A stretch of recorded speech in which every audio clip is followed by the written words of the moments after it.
Good evening, everyone. Hello. Andrew, hello. Unforgotten Tippo. Polar Bear. Edward. George Wright. Forge Ferren, hello. Will Price. Got Hal Haggis. And Nathan Vanderberg so far. Hello, good evening, everyone.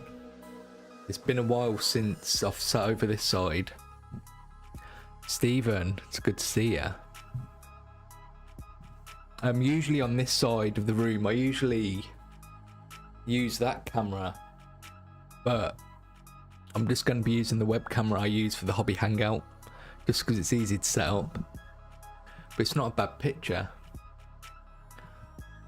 It's just that you're going to have me very close up. Game 85 Retro, hello. NASA. Charles Hodgson, Edward. You forgot to send a photo of your model. Yeah, so everybody who sent me emails of their miniatures, you're likely to have it shown this evening. The only reason you won't have your picture if it's been lost. So every email and miniature I've been sent, I should be shown tonight. Hobby Homeworld, hello. Yay. Mathis Fisher, there's a lot of familiar names of the people I'm going to be showing the miniatures tonight. There's quite a few. And there's a good mixture as well. There are obviously a lot of Space Marines, but there's only a couple of Ultramarines, which I'm surprised about. But I've got to tell you, I'm really impressed with everybody's efforts and talent. You're all very talented. I'm going to be moving a lot. So I'm not usually this side of the room. Darth Infamous, good morning. Yeah, so I might be shifting around and moving around more than I normally am. Lee Saunders, yeah, I've got that. I'll quickly, for anybody who's here now, and for anybody watching the VOD, what we'll do is I'll go through all the names. How do I do that without? Do you know what? I don't need to. There's a lot of people. There's everybody who sent me the pictures of their miniatures. I'll be showing, so don't worry. Nathan, if we send a picture in between time, will they make it on the next show off? Will they make it onto the next? So, it's too late to send anything now because obviously it just takes time to sort them out. But the next time I do a subscriber showcase will probably be at the end of January now, which gives people plenty of time, and there's a nice sort of holiday period in between them, and it gives people a good amount of time to get something painted up or started. So that'll probably be the end of January, which isn't that far away, to be fair. It's 3 months. I just don't want to obviously do it at the end of December because of the holiday season. Let me know if my mic's okay and the sound's good, because again, it's just a bit of a different setup. This is how I used to stream when I first started. So I didn't do the hobby hangout, I did it this side.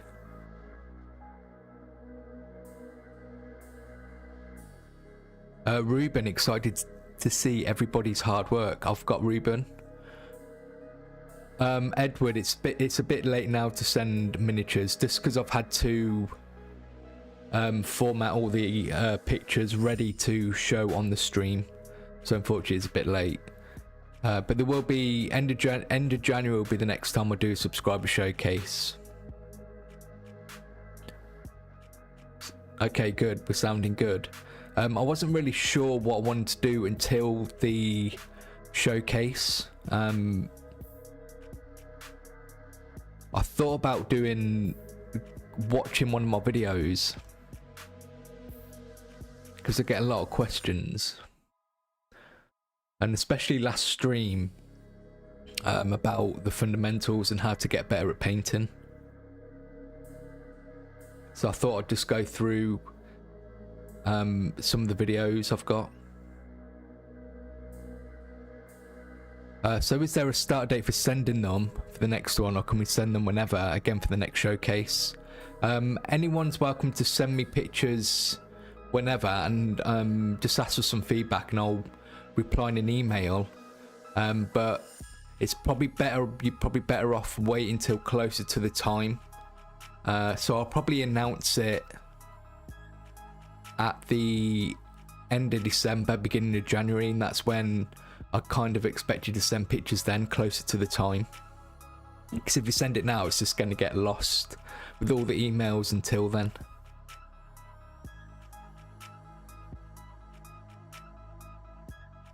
And Tippo, let's see if he's proud of our work, following his guides, or angry and kick us. Honestly, they're all fantastic. And there's obviously lots of different levels of skill, but there's always, as I say, there's always things to take away, even from new painters. Because what I've found is that when you come into the hobby and you're a new painter, I find you're actually more adventurous and you want to try lots of different things. Probably more adventurous than you would be if you've been painting for as long as I have, who kind of like stuck in their ways.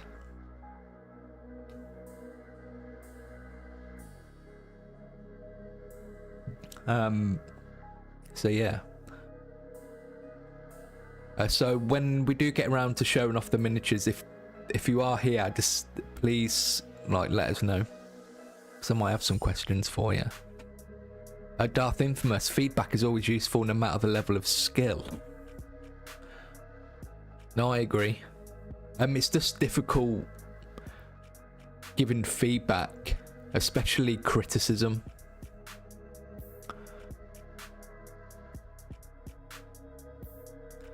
And generally,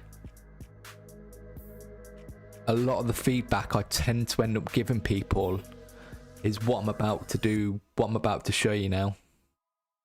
So that's kind of what I want to do first, is talk about the kind of feedback I generally give. And I'm not picking anybody out, it's just what I've found.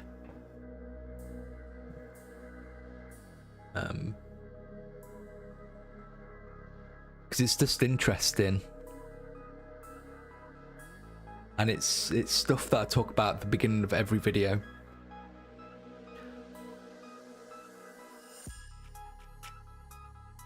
Because I feel like if you get the basics right, then the world is your oyster.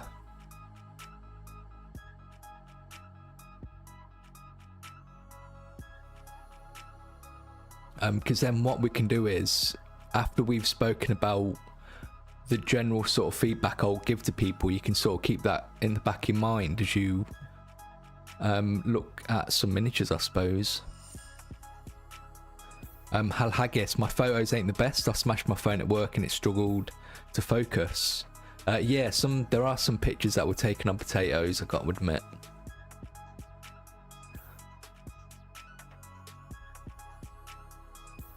Yay, criticism is the best thing to give somebody that wants to get better. Constructive is the way forward. Yeah, I agree. You don't know but you don't know what you don't know, do you? So I agree, it's good to get some feedback. But it's always, you never want to be focusing on that aspect. Because the way you get better at painting at the end of the day is just by painting and practicing. And it's only through actually doing the process that you start to think about what you're doing. and it doesn't really need anyone to sort of tell you you're doing a bad job or good job.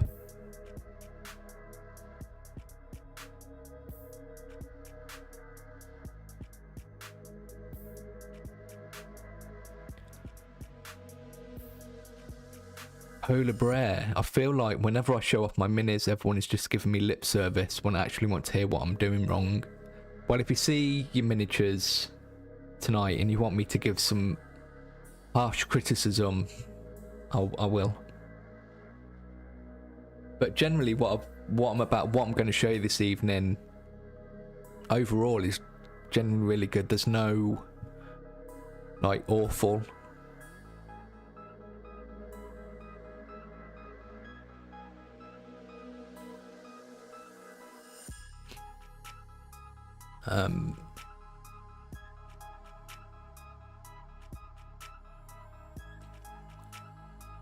But again, it's difficult to give criticism, especially when it's not asked for, when it's not solicited.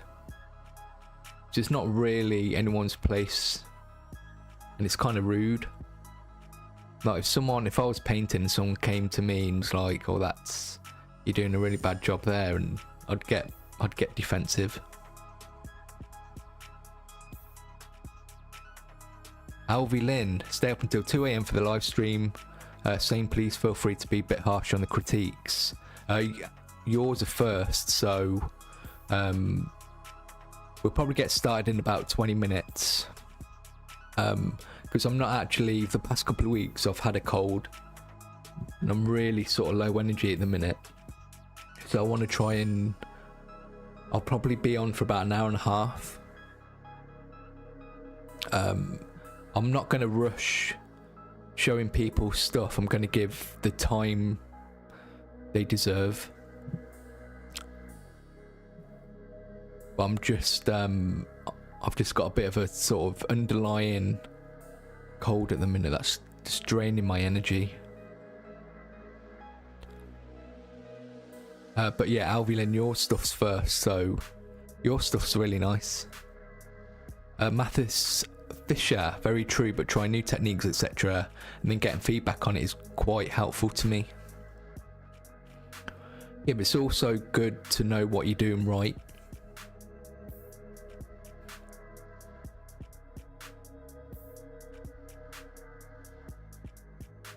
Okay, so let's talk about the general feedback I would give everybody, no matter what level you are. And something I always have to remind myself.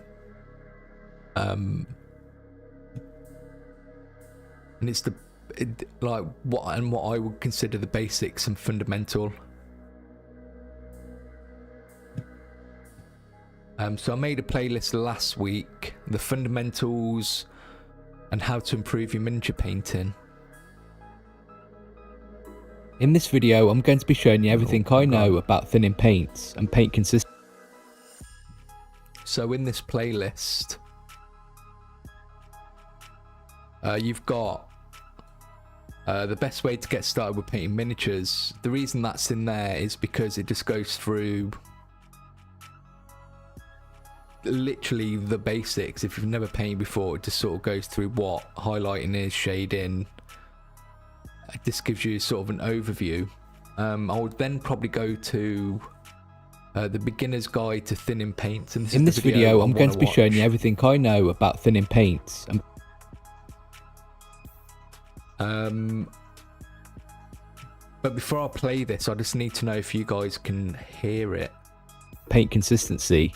So no matter your skill level, you'll be able to get your miniatures fully painted. I'll be showing you the difference thinning your paint can make to the look of our miniatures, and what happens if we don't thin our paints enough or thin them too much. Okay, so you should be able to hear the video.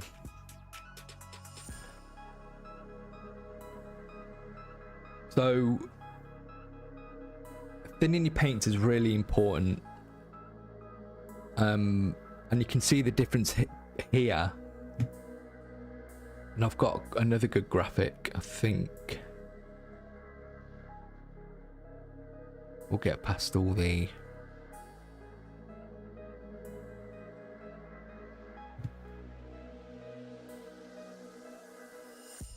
the end, you'll have the confidence and knowledge when it comes to thinning your own paints for painting your own mini. Okay.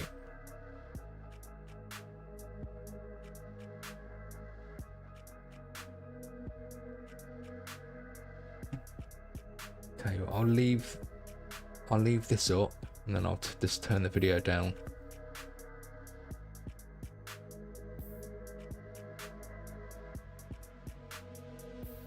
I'm new to showing video on the live stream, so bear with me.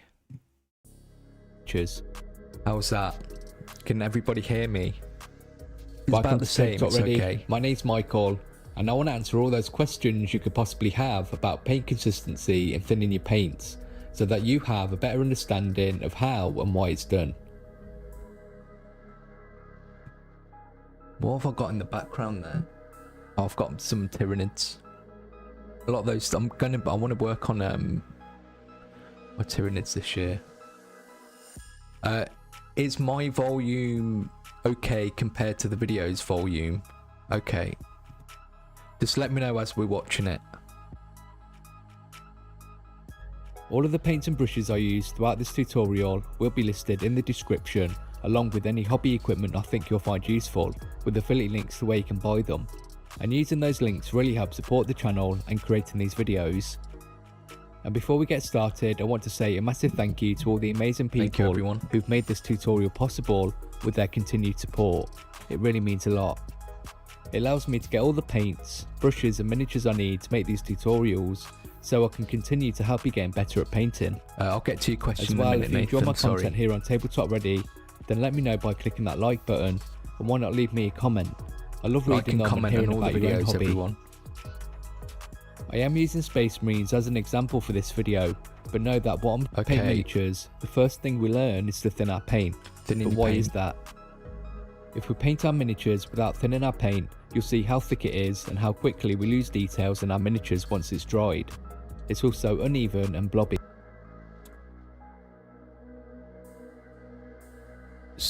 It's hard to get across the idea of paint in a video, and you have to imagine literally, like I talk in the video in a moment about pigment in a medium, and really what you want to do is just try and forget about the liquid in the paint and just think about it as a colour, and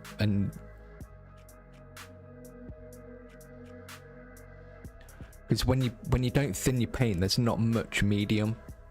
So when that's evaporated off, what you're putting down is mostly pigment. Like the ratio's off, so there's going to be more pigment settling on the miniature. Whereas if you thin it down, there's less pigment that you're putting down at a time. If that makes sense. It's all in the video. This is because the paint doesn't flow, and once deposited will stay how you left it. So once it's dried, it maintains this blobby shape. But if we add water, it improves the flow off the paint, and you can now see how it levels out. So that right there is probably the main issue.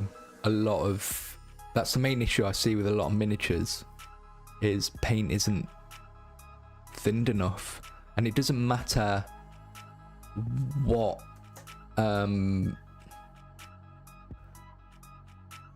it doesn't matter what brand of paint you use. If anything, you need to be on different brands of paint are going to have different pigment consistencies as well, different amount of pigments in paint. So if you're not thinning your paint enough, you're going to get texture. This is important to know because this means the pigment or colour in the paint will be distributed more evenly, giving us a smoother finish. When we add water to improve the flow, we also make the paint more transparent as we thin out the pigment. What is paint? That's how a glaze is made. Paint is made up of a pigment, which is the colour, and is suspended in a medium or liquid, but when that liquid evaporates, all that is left is the pigment or colour in the paint. This is what is happening when we paint a layer on our miniatures. Oh my days, let's go back a little bit. When we paint a layer on our miniatures. So if we thin the paint even more, then the paint will flow so much where we can't control it, and we lose more strength in the colour.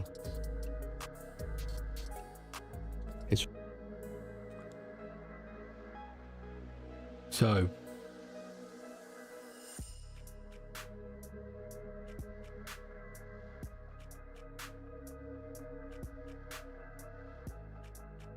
but if we add water, it improves the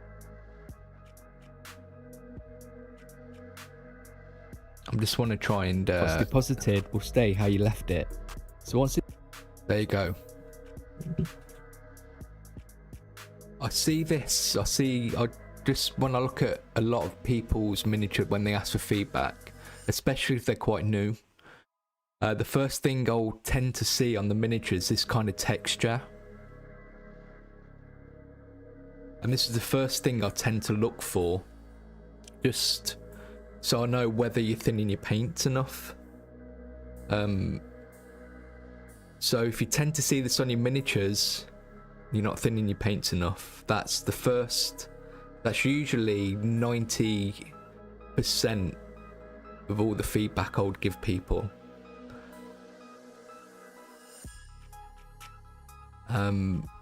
So that's why it's really important just to thin your paints and paint multiple thin layers to get a nice smooth finish.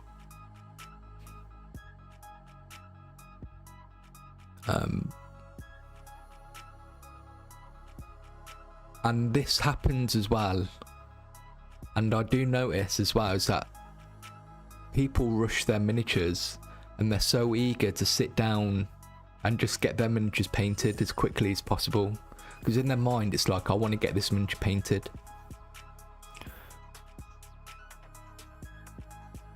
And you'll probably find that the result, you're not thinking about thinning your paint, you just want to like get the paint on the miniature and get to the next step and the next step and the next step.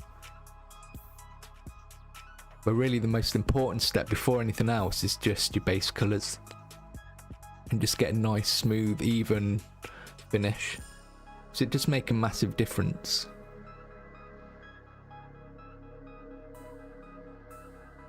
So this is really important for me if I was gonna criticise people's work.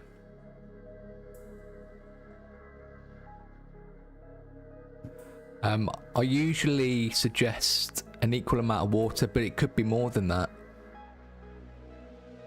It's just kind of just figuring it out and practicing. Nathan asks, how much varnish should I use, and should I use multiple layers? I'm not sure what you're using varnish for. The only time I use varnish is for transfers.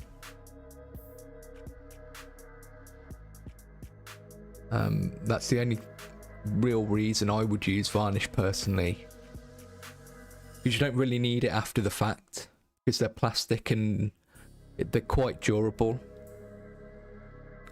And you'll find that varnish affects the finish of what you've painted, and you'll lose a lot of the subtle tones that you've created as you painted it.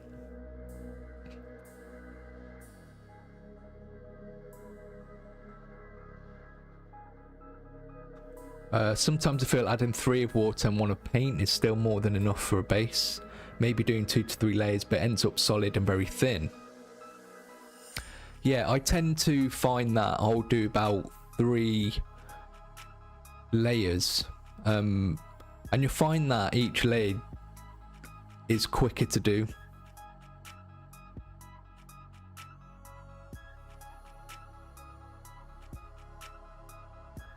Okay, so Nathan, you're saying you're using gloss for a marble tile. That's fine. If you want a shiny finish, then gloss is probably perfect, because obviously the matte is a very it's kind of almost like what paint would look like. Then your satin finish is your in between.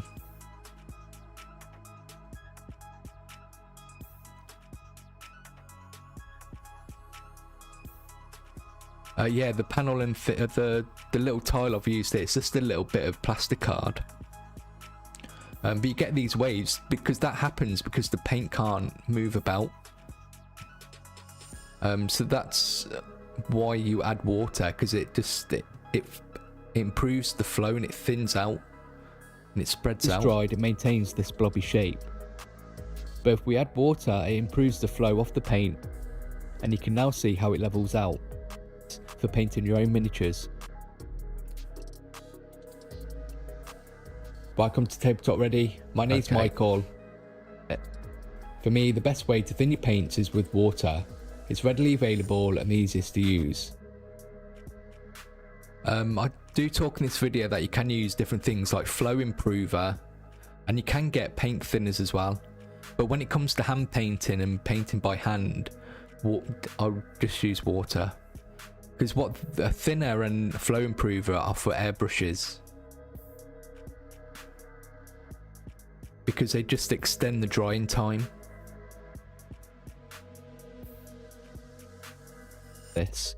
I've already said that using the same amount of water as you have paint usually does the trick, but there are going to be times when we want a different amount of water. There are times when we may want a strong colour, like edge highlight. So that's the first proper bit of feedback I would give someone, and the first thing I would look out for is, what does your miniature look like in it? Have you thinned your paints enough? Does it look like this? Is there texture?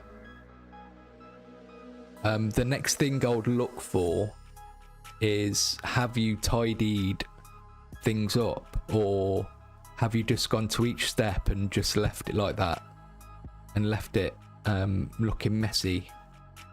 Because it doesn't take that long to go back and tidy up. And again, it's a small thing, but it just shows a bit of care and attention to what you're doing.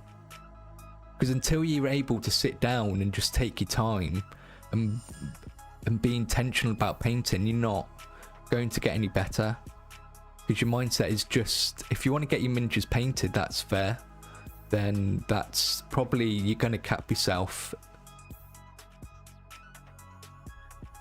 Really, to paint just say like a Space Marine like this, to even just a sort of a medium level, I would say, a good standard, should take a couple of evenings.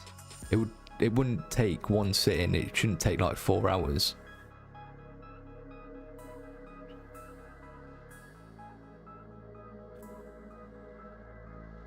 Will price for some lighter tones, I like the airbrush version unthinned. It holds a smoother application than the same paint watered down. I have tried the airbrush versions of the paints.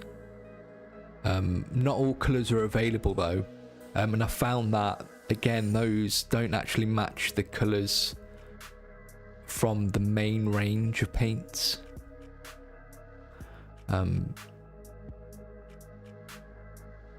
But it is an option. I'm not sure if there's just a few that don't colour match, but I know McCrag Blue isn't a good match.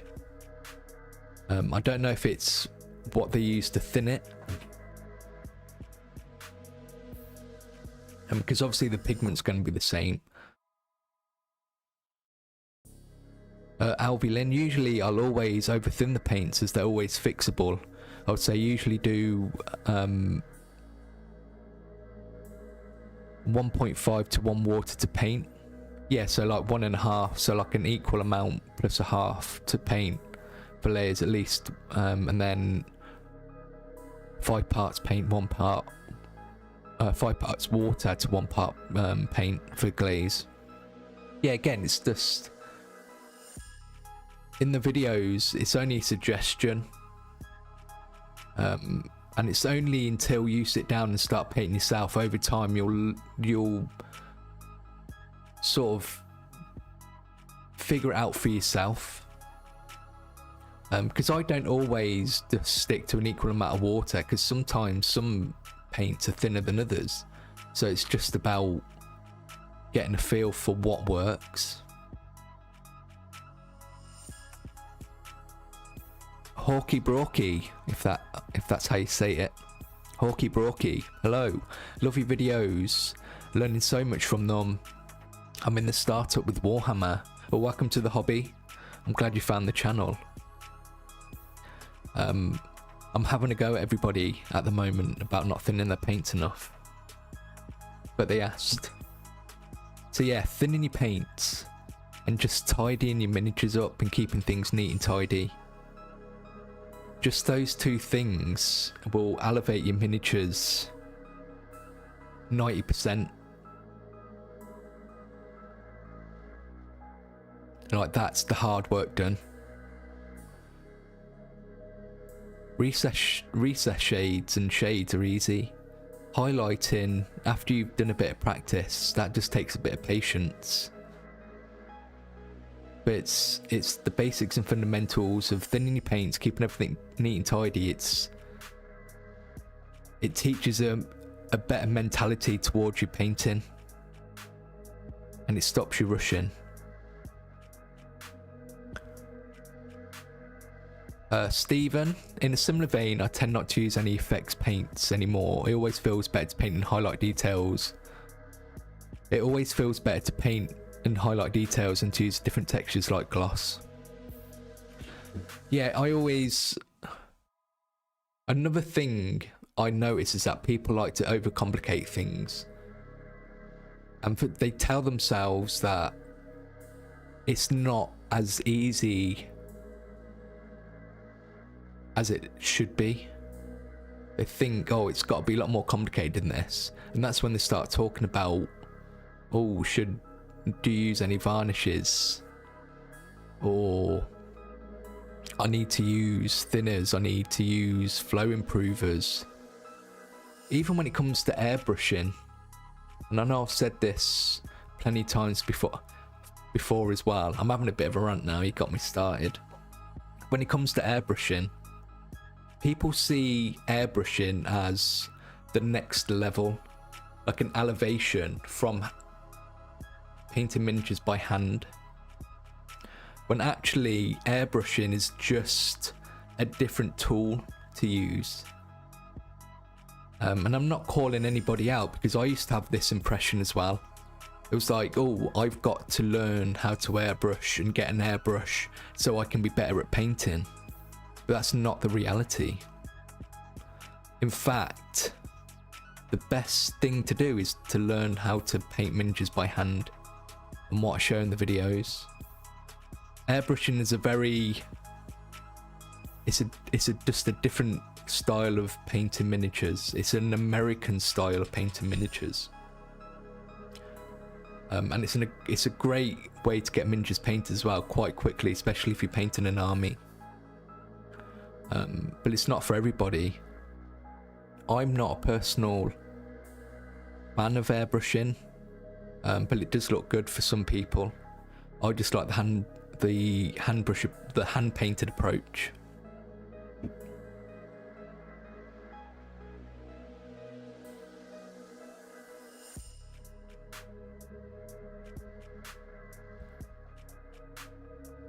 Darth Infamous, the biggest lesson I've learned in my painting journey is that my best work happens when I don't rush. Exactly. When you're enjoying just painting, you're going to put more love and care and attention into it. Avalanche Sunset Air is your personal favourite. Yeah, I might give... Again, it's just I've sort of shoehorned myself in terms of what I use because of the channel. So I try not to overcomplicate things, and I always try and just stick to the main sort of range of paints. But obviously, feel free to try out the airbrush range or even different brands of paints. Nothing sort of changes about the lessons I try and teach people. Another video I want to show you is this one. In this tutorial, I don't just want to talk about how to highlight, I also want to talk about what highlighting actually involves. So this is 2 years old and it's still relevant. So this is how to get better at, so I think I called this how to get better at highlighting. I might change the title again.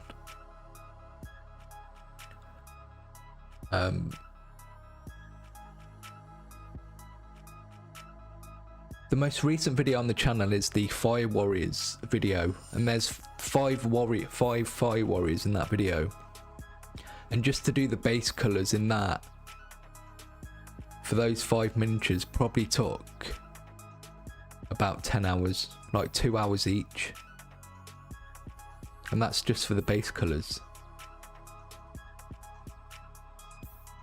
Nova 15, hello. Hey, I normally go with highlighting all edges chunky, thin, then a dot highlight, but I often see highlighting the most upper edges. Do you have any advice on when to use one over the other? It's just personal preference.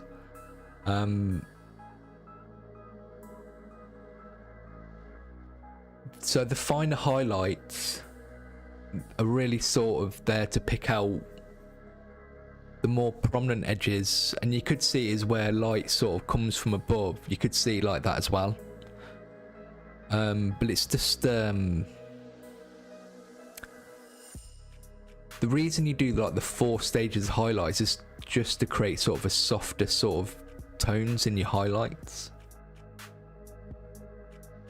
because in reality your highlights are going to be different colors, so I feel like that spectrum of colors just helps create that illusion. Whereas the less colours you use, it's going to be more, there's going to be more contrast and more sort of in your face and stark. Generally, for my personal miniatures, a chunky highlight, an edge highlight and a spot highlight are enough. I only tend to do the finer highlight after the edge highlight because it's what the studio and heavy metal do. But it's everything's a personal choice, and it's always good to try the different things out.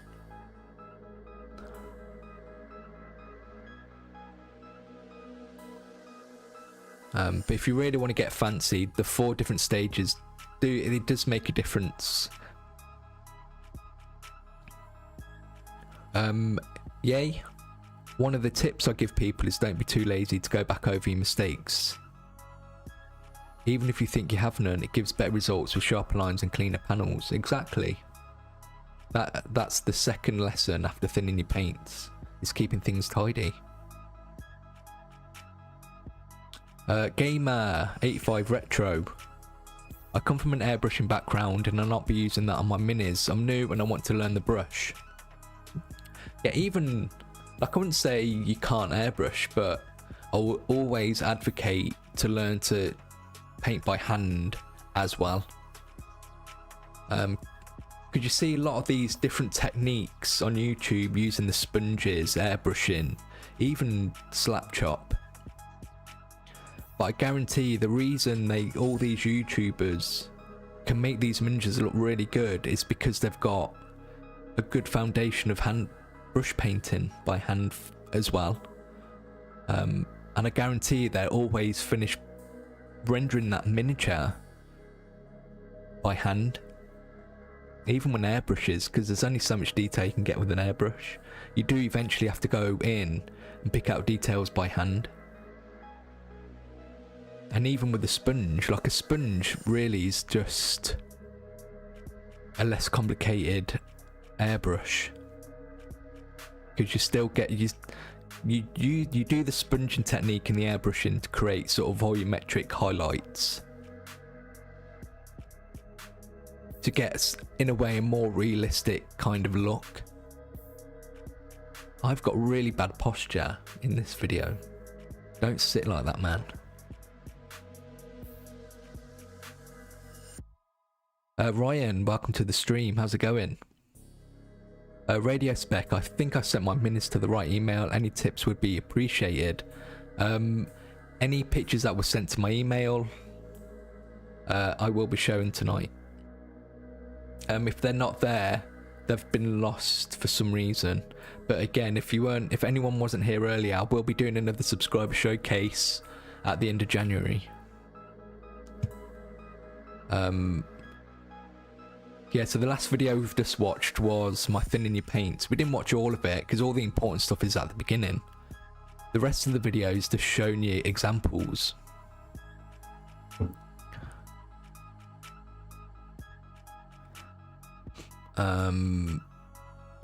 So I'll just talk about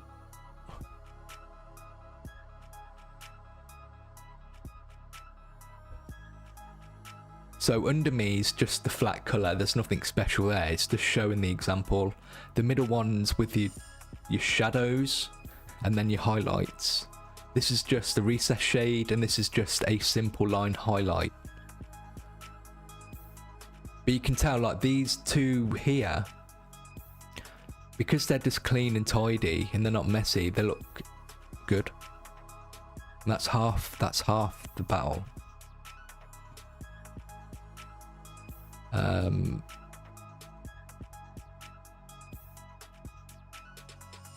Wet palette. A wet palette is a good idea. You see me using a wet palette in all my videos now.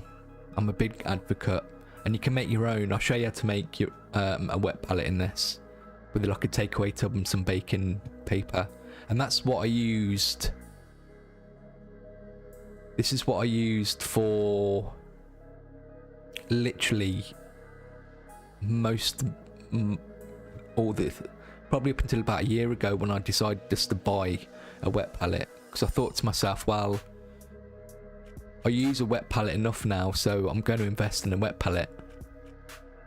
And even then it's only cheap £6 wet palette that I use. Links in the description of all my videos. So this is just a little tub, baking paper and paper towel, and that's what I used. I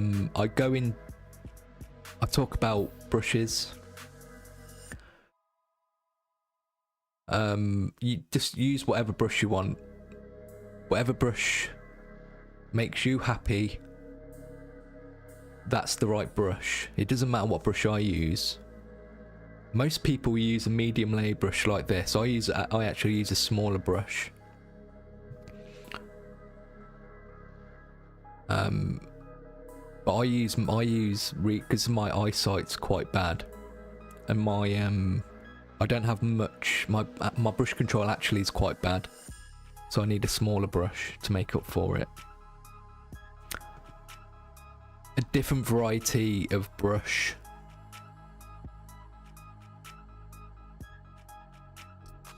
As well, when it comes to brushes, I do like to use the different varieties of brushes rather than using the one brush for everything. This helps to keep our brushes usable for longer. Which brings me to my last point about brushes. They're not an investment, they're tools that we use a lot and will need replacing regularly. Something else that may come in handy for highlighting, and something I use often, is a pair of reading glasses. You can use Tell you what, there's actually quite a lot of good information, so we'll watch this. Know that our hobby supplies and tools don't need to be fancy or expensive. They don't. As long as they allow us to do what we need to do and to do it well. And this goes for brushes as well. When it comes to what brushes to use, it's really up to you. I'm in front of the camera now. Personally, I do stick to using the Citadel range, just because they're a good price, readily available, and easy to get hold of. And they've got a good variety of different brushes. That's important. You want a brush you can use. This doesn't mean the most expensive or fanciest, it's a brush you can vibe with. You'll soon have your favourite brush because it just seems to do a better job at doing a certain thing, even though it's exactly the same as the other brushes you have. So the best thing to do is, I've got about 5 small layer brushes and they all paint differently because I've used them for different things. And I always like to think that brushes learn how to do what they're used for. But again, it's not, you don't get better by getting a better brush. If anything, I would learn to use a bad brush. Because everything I paint is using the Citadel brushes. And I'll use any brush to paint a miniature. The brush isn't important. But it's kind of a ritual in a way, isn't it? It's like a magic spell, or it's like voodoo. You tell yourself, oh, this brush it's going to make me better at painting. It's a placebo, but it works. Just always make sure you are using what you like to use. That's what's important. A lot of people are saying they're getting these orange brushes, which I've heard a lot about. I do want to do a brush video, but it's a volatile subject. Just to try different brushes and different sizes of brushes and see what you like to use, because everybody is different. As well, when it comes to brushes, I do like to use the different varieties of brushes rather than using the one brush for everything. This helps to keep our brushes usable for longer. Which brings me to my last point about brushes. They're not an investment, they're tools that we use a lot and will need replacing regularly. They're like cars. Something else that may come in handy for highlighting, this was a game changer for me, I use often, is a pair of reading glasses. You can use magnifiers, I just like to use reading glasses. These really help me to see what I'm doing, as most of the time we're dealing with very fine lines on very small details. And you'll really notice the difference when you can actually see what your brush is doing. Now we've looked at some of the tools and equipment that can help us with highlighting, we also need to take a look at what we do, which can also have a massive impact as well. This is important. What we do with our hands and body can also have an impact on our ability to highlight, and most of the time we'll tend to do things instinctively. True. But it is good to be aware of what it is we're doing. For best practice, we want to prevent a lot of movement in our arms. People will do this by bringing our elbows in closer to our body. It's good to know that you're doing it. Or even resting them on the table, whichever way you feel comfortable. And we want our hands to work together with the miniature we're painting. And we can do this by having some part of our painting hand contacting either our other hand or the miniature. This keeps everything in sync and moving together, keeping us in control of how the brush moves against what we're painting. It's also important for us to have good posture, because I know from experience we can be painting for multiple hours. As well, please make sure to take regular breaks. The last thing I want to talk about before we actually start getting into highlighting is how having a painting handle or something to hold on to whilst highlighting can make painting those thin lines more achievable.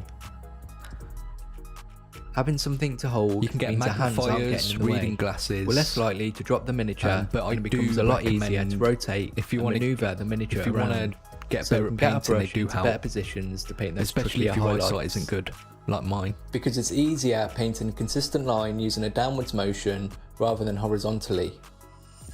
So now we've talked about everything that can influence and affect our ability to highlight, let's actually talk about highlighting your miniatures.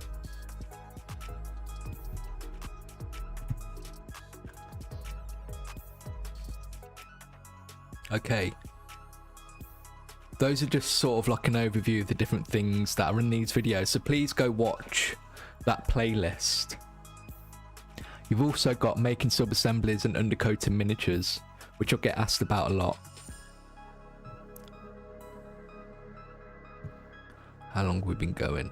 Right. I'll ask,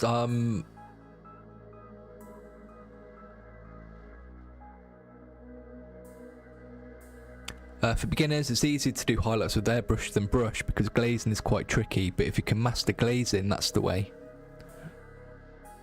But it's easier to learn glazing with a brush for a beginner than to go out, buy an airbrush, learn to airbrush. It's just, it doesn't matter if you're a beginner. Again, it's like airbrushing it's just a tool. It's not a replacement.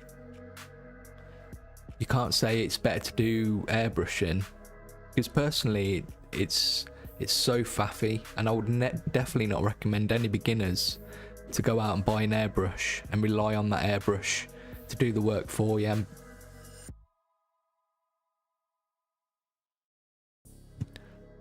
Because I've got an airbrush and I've tried painting miniatures with it. It's just so faffy. I just love just painting by hand. Matthew Boyle, you are the GOAT. I've painted thousands of points following your guides. Keep them coming. I'm glad. I love TableTopReady, and I love making these tutorials. I just sounded like the end of one of my videos there, but it's true. Because I love, the one thing in this world that I love to do is paint miniatures. And the second thing I love to do is to show you guys how to paint miniatures. And the reason I made this channel is because I taught myself how to paint. Because I couldn't find anything out there that told me what I wanted and needed to know. So I had to do it myself. And this is the result.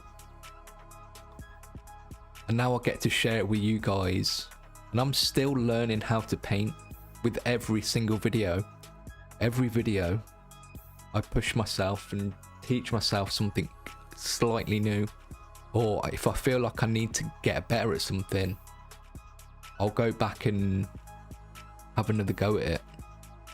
So the next video I'm going to be doing tutorial wise is the Orc shock attack gun.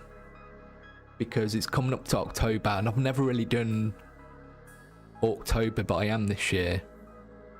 So I'm probably going to be doing 3 Orc related videos in a row. I'm going to give you a little scene. Probably not going to be able to. I haven't done an update yet. I haven't really done a lot of painting this weekend. I'll do an update for all the members and patrons tomorrow. But at the minute, the shock attack gun guy's here.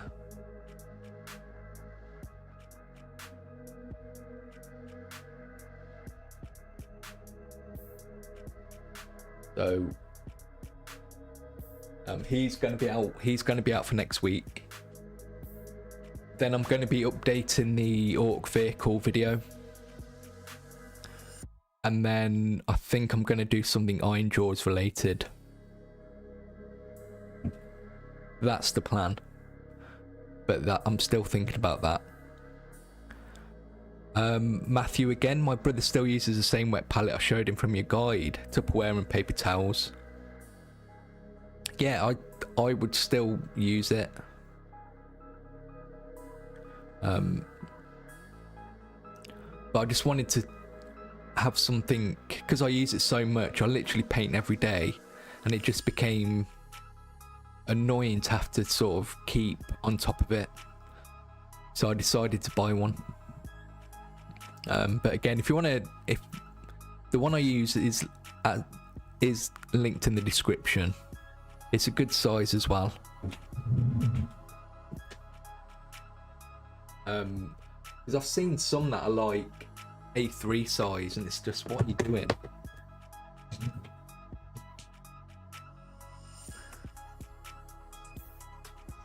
Will Price, love my orange brushes, but hesitate to use them in case I ruin them.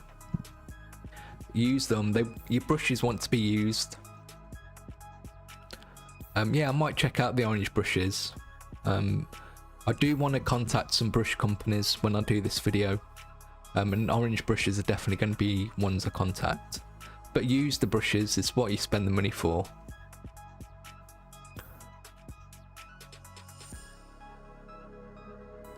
George Wright, maybe get in contact with some brush companies. I've just got some orange brushes. I think they do some stuff with YouTubers. I'll do that. Hal Haggis, I know what you mean. I watched Wee Lucas from Squidmar paint a combat patrol box in 6 hours with an airbrush, and they look good, but would have been so much better if it took his time with the brush. Yeah, I'm not a big fan of those kind of videos because they're not made to teach people how to paint. It's content. And again, these guys know how to paint with a brush. They've got a lot of hours with the basics, and they know how to paint miniatures, so they can do quick jobs like that. And I guarantee it took them longer than 6 hours to paint a combat patrol box. It's the stall in the editing. As well, when people make those kinds of videos, because I thought about making those kinds of videos as well, and I'm not against them, and I'm probably going to have a go. at making something like that in the future, but you have to be selective with what you're painting. So straight away it has to be an army that are quick to paint, like Necrons or Admech. Something really quick and easy with not many details. And then even then you're going to forego highlighting and you're going to rely on the airbrush for a lot of work. That's why you'll find like a lot of people who play in tournaments who churn out armies so they can use will rely on an airbrush. But again, I'm not saying airbrush is bad, it's just a different way of painting. It's not a fix.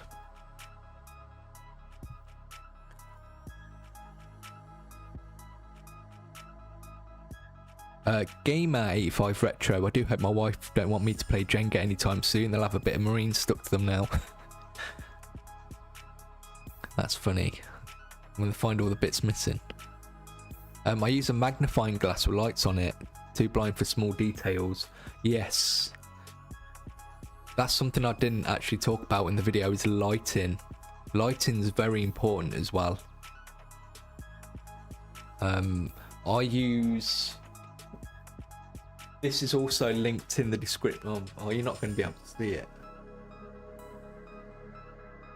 This is 5 years old. This is from the Daylight Company. And it's got 2 settings. Not that you can see. But I love that. I love that light. I should probably have a look at investing in something new.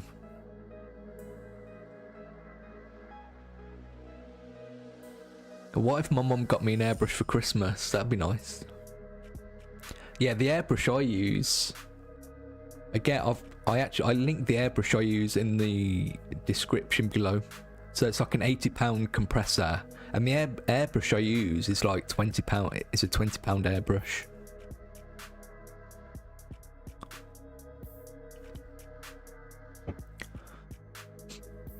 Shebe Michael Smells, I do. Akroya, is choosing Adeptus Sororitas Battle Sister Squad as your first miniatures to paint a very bad idea? No. Especially if that's what you want to paint.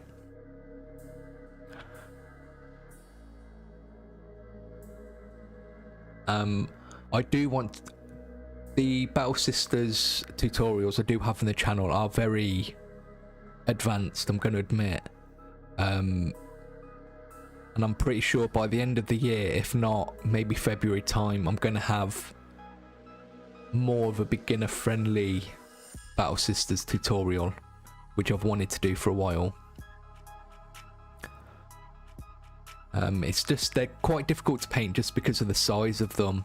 They suffer from the same thing the new Imperial Guard do, where they're very small with a lot of detail.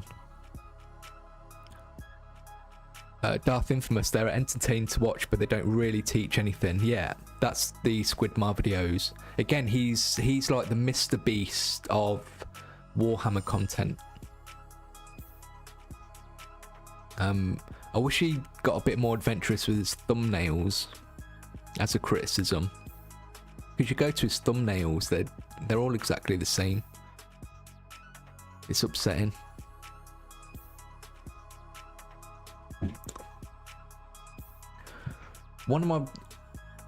It's an easy choice for me for one of my favourite Warhammer content channels, and that is Midwinter Minis, because he does put a lot of effort into his videos and his content.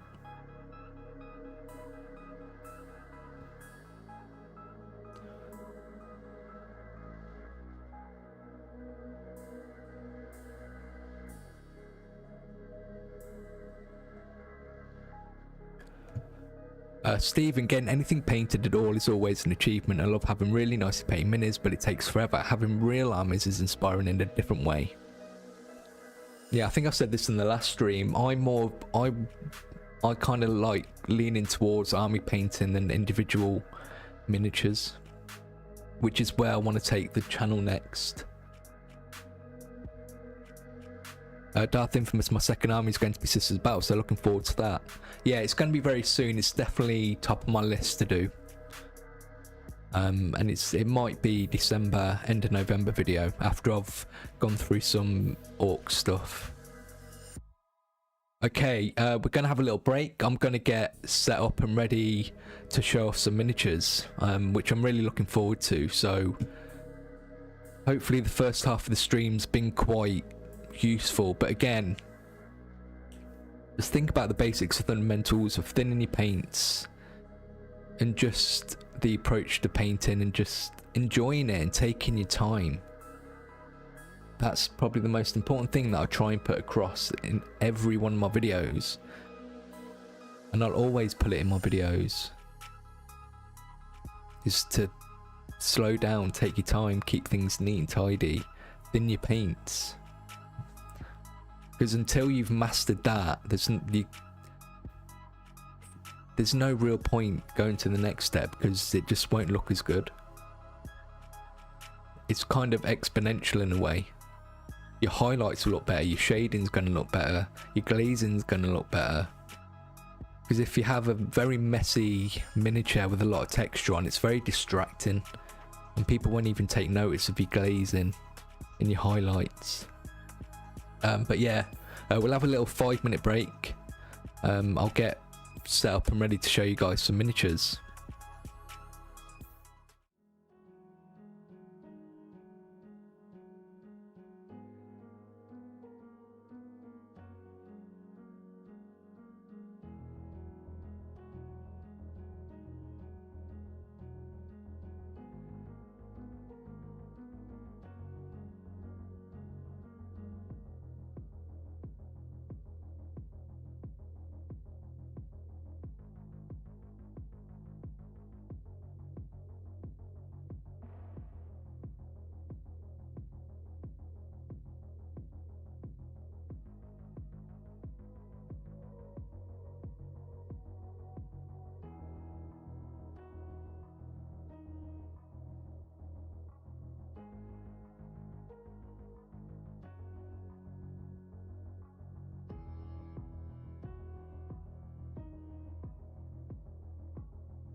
Okay, we're back. Hello everyone. Hopefully you've all stood up, moved around.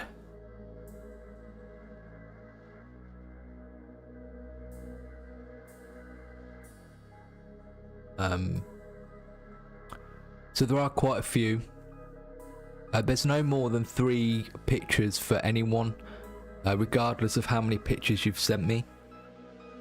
Just because obviously we'll be here all night otherwise. I think there's no particular order. I think it'll just be alphabetical. However, Windows has organised it.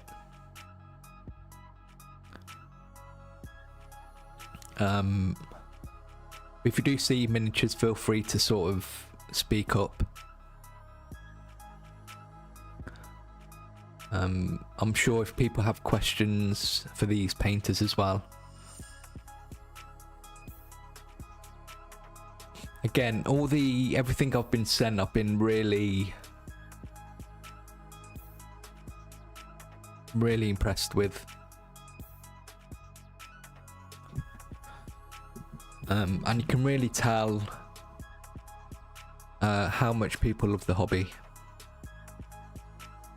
And I'm very flattered that people watch my videos.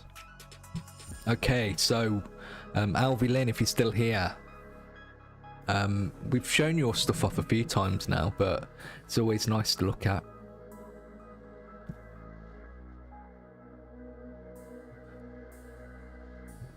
And this is definitely a good example of someone who takes their time and practices the basics. Really nice work on the sword. Something I need to get better at is just power swords in general. And I like these little spot highlights and how they're placed.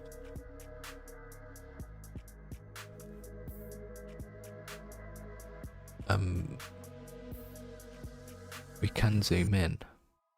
Something I tend to do is forget where my cursor is. Yeah. So very nice.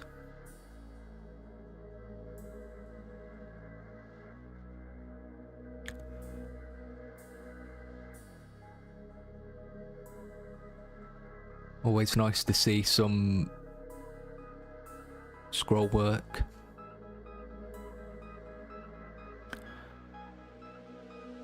And if you want to get better at this kind of stuff and these small details, practice your highlighting. Because it's the same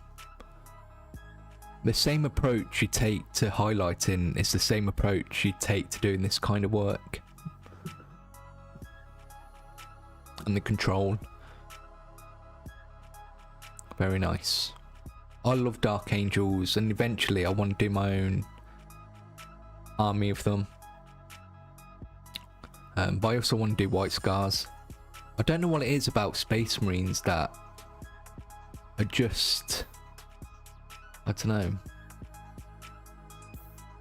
You gotta love Space Marines.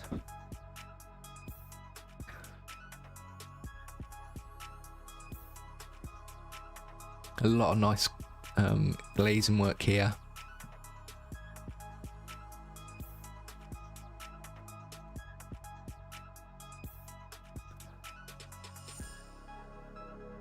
Really nice job. Again, just the little touches of all the chips. Just add character to the miniature. But again, just imagine if they hadn't taken their time making sure these layers were nice and smooth and thin and the highlights were messy, or they hadn't tidied things up, it wouldn't look as crisp and as nice as this. This is why it's important, because everything now just contrasts better and just elevates all those extra touches.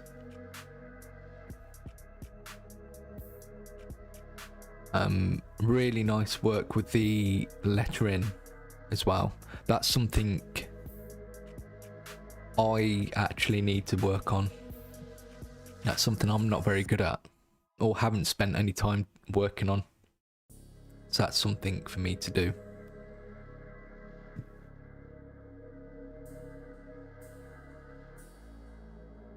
Really nice.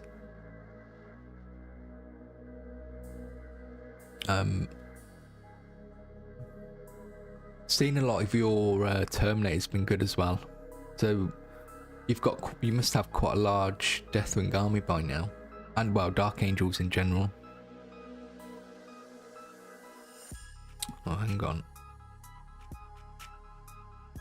We missed your first miniature, Slanesh. No, Slanesh Marine. Really nice highlights.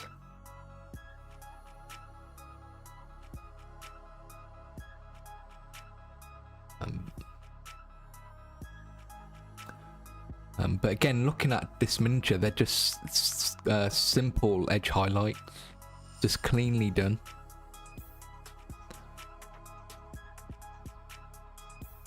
I would imagine something like this would probably take about 25 hours.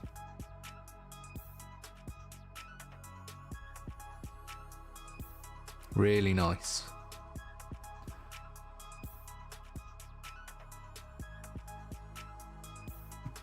So yeah, really nice. Alvilin, quite a regular in the showcase.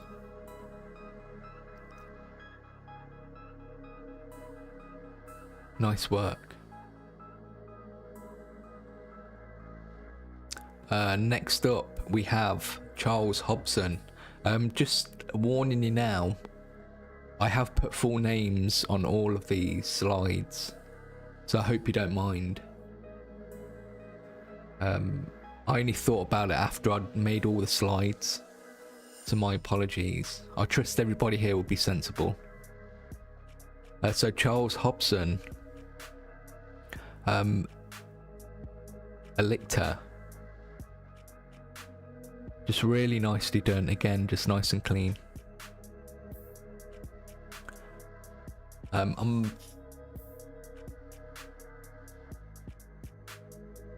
I'm probably ready to do some more Tyranids myself soon,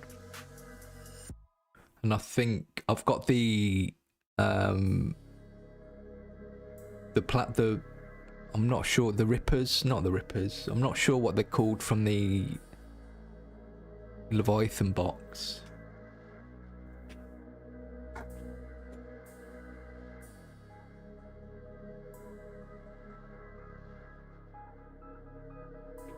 These ones. I've got 6 of these, which I might paint up for a video. Not to take away from this beautiful miniature. I like the added detail of the Imperial Fist helmet on the bottom.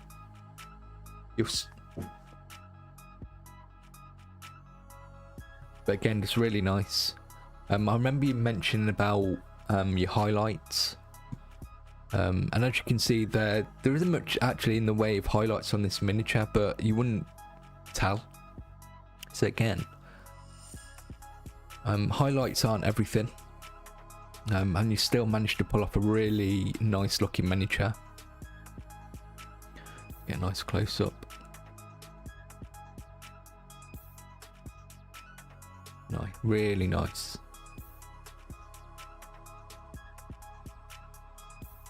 My favourite chapter, Imperial Fists.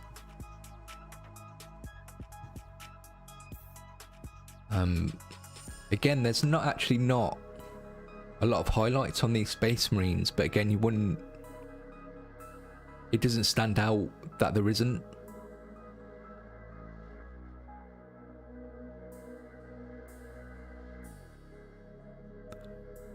But just nice and tidy.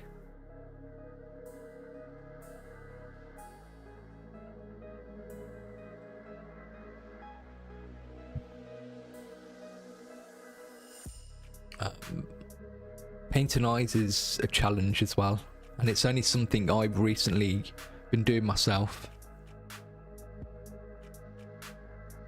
The Von Ryans, yeah, I'm thinking about doing a video for those guys.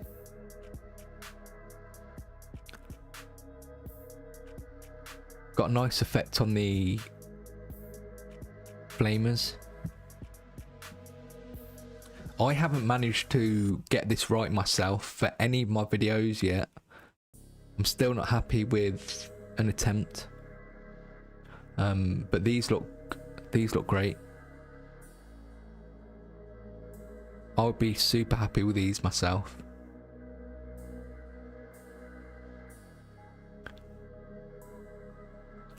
This is the only full image I think that I've got this evening, just because it's nice. One thing I have noticed, a lot of you have this box with this background. Is this, I don't even know what this is or where it's come from, but a lot of people have this to display their miniatures. Someone's gonna have to tell me where they are or what they are. Yeah, Nova 15, I've always found highlights aren't the most important on flesh parts, but the layers and blending. Yeah, with Tyranids, with the flesh areas, the highlights aren't that important because there's no real sharp edges. Wicked Bricks, okay, I'll have to see if they want to sponsor me so I can get some of these for free. But I love these backgrounds that you've got. It really shows off the miniature. But yeah, no, great job on the Imperial Fists and the Tyranids. Really like the bases.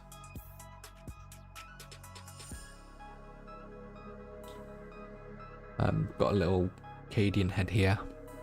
Yeah, really nice bases as well.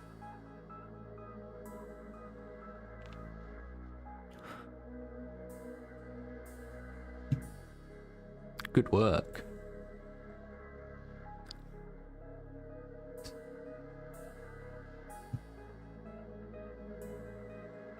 Some nice transitions there with the colours.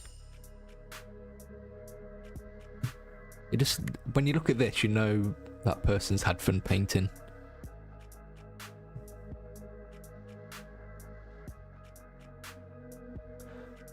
Isaiah Kolb.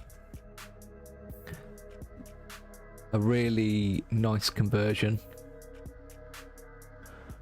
So this is a conversion for Logan Grimnar. It's crazy that people do conversions with the cost of everything these days. But I really like this. I love the colours as well. I think this is their own custom chapter. No one reads these.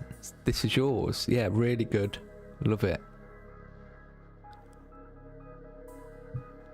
Really like the colours.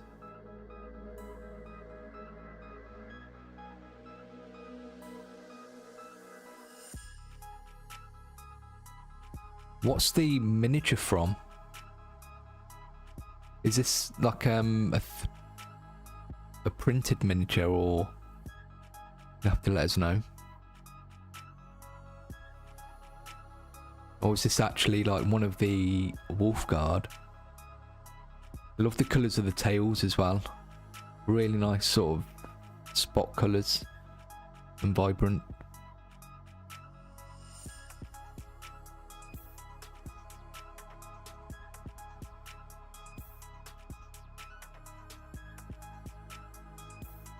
Yeah, kit bashing conversions are a lost sort of art now.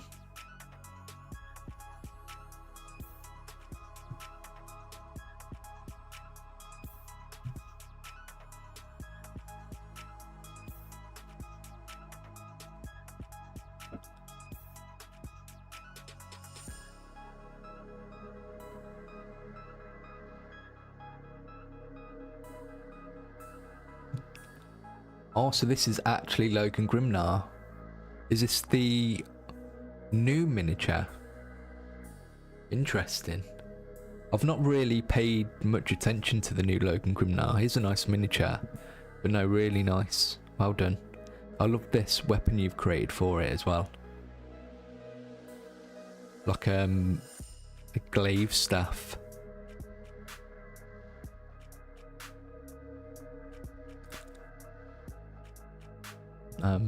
Yeah, but it takes a lot of confidence to sort of go in and sort of do something completely different. You'll have to send some pictures in of the rest of the army for the next showcase. Be really nice to see. But really, really fun, really good, really nice.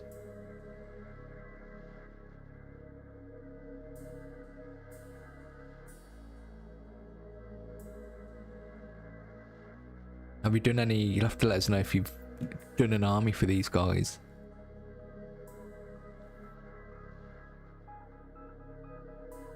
Yeah, a lot of fun. Really enjoy this one.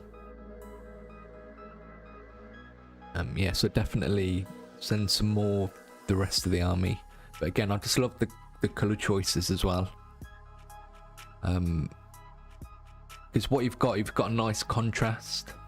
Because you've obviously got, your palette is red, white and blue. But you put that across to the dinosaurs as well, like the raptor miniatures.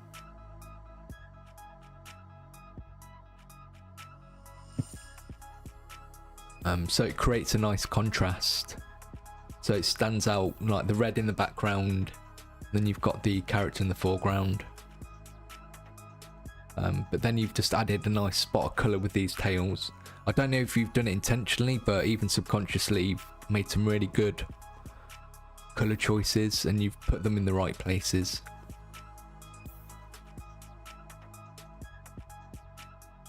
So well done.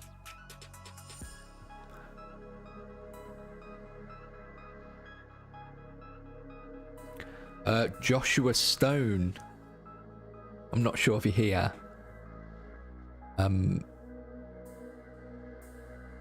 You're always a fan of orcs. I really like this colour choice you've got for his claw.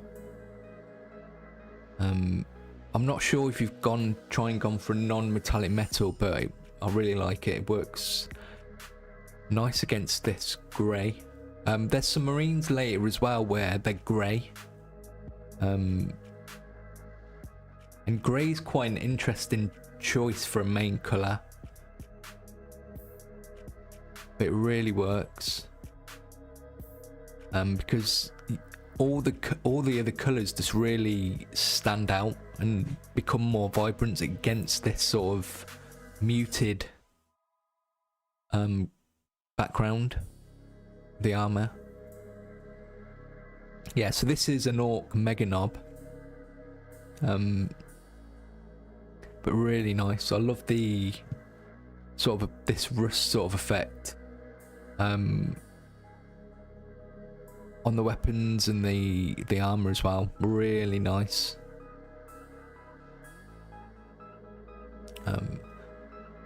Yeah, great job. Some really nice contrasting colors. Everyone's like good. You'll see as well, like moving forward, people make some really good decisions about color. And the next two, they've been working on some non-metallic metals.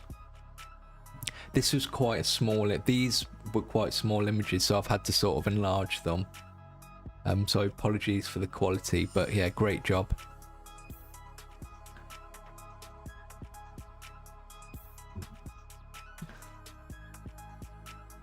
So hopefully you watched my Dante video. If you didn't, go watch my Dante video.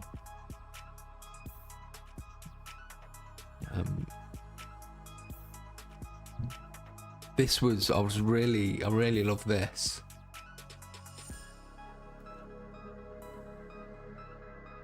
this sort of non-metallic chrome finish. Yeah, definitely. Stephen says, feels like the entire community's been leveling up lately. It just shows like a real love and passion just for painting. And earlier I was just talking about how there's people out there who are far more adventurous than, say, someone like me who's been doing this for 25 years. Like, I wouldn't even come into a miniature and think to myself, I want to paint a non-metallic chrome effect on my miniature.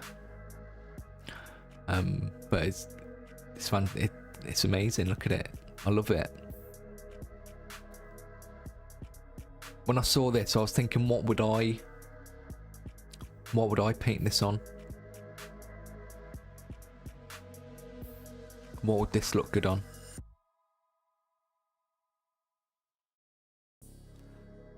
But no, really good. So if you watch this after the fact, Joshua, really, really nice. Again, I think you sent me extra miniatures, pictures, but I feel like these just really showed off sort of your style and character. But no, can't go wrong.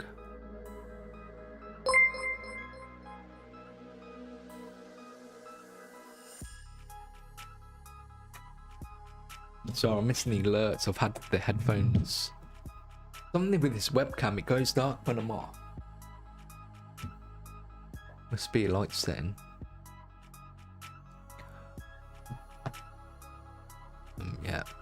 Yeah, so like this, actually this chrome effect would look great on a bigger miniature, like on a jet or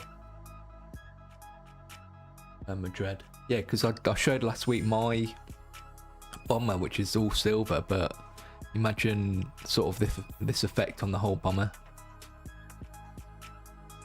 No, that's great. Really well done. Again, I love the colour choice. I love this colour choice for your orcs. This sort of teal against the green. Ryan Kirkwood. I love this ultramarine as well. If you're here. Oh, hello, Charles Hodgson. Thanks, Michael, for showing my minis. I've been listening at the same time as trying to get my boy to bed. Thanks for the comments. Oh, you're very welcome. So Charles Hodgson was the Tyrannid and Imperial Fists. Yeah, really nice job. I know you mentioned about the highlights, but you've just shown that they're not the most important.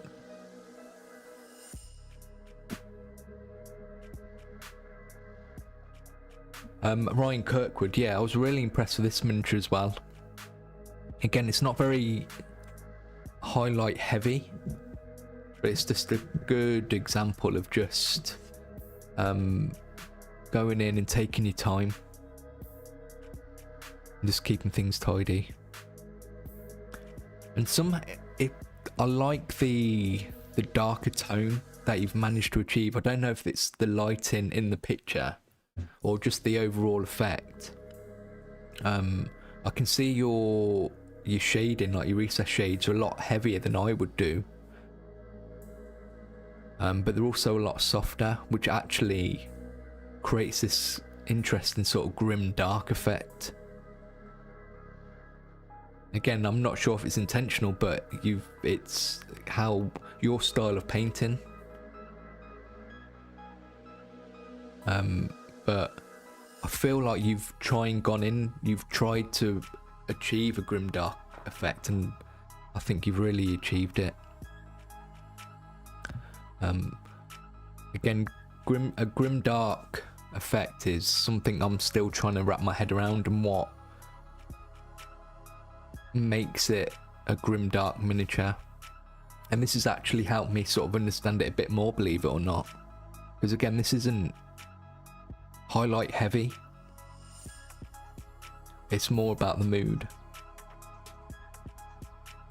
And I like the sort of weathering effect you've got around the legs. And nice, the transfer, you've done a really nice job on the transfer as well.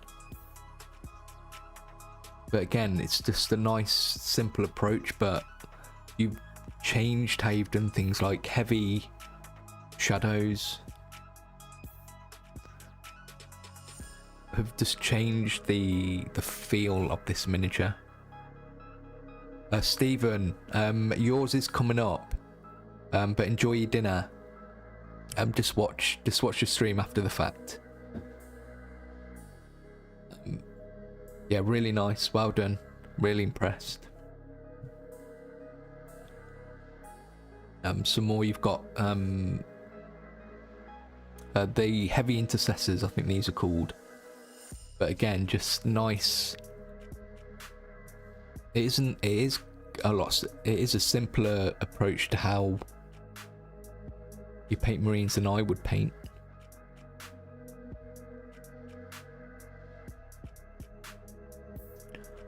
Mathis, weathering is really looking good, yeah.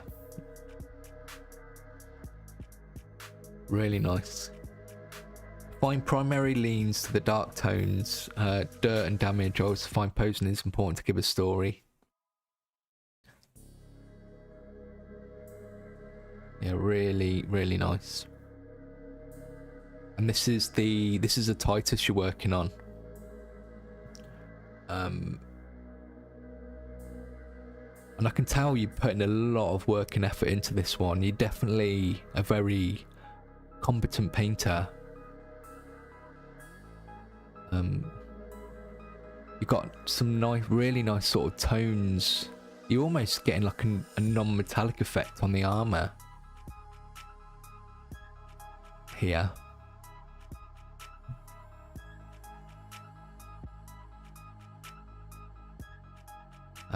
And really nice sort of textured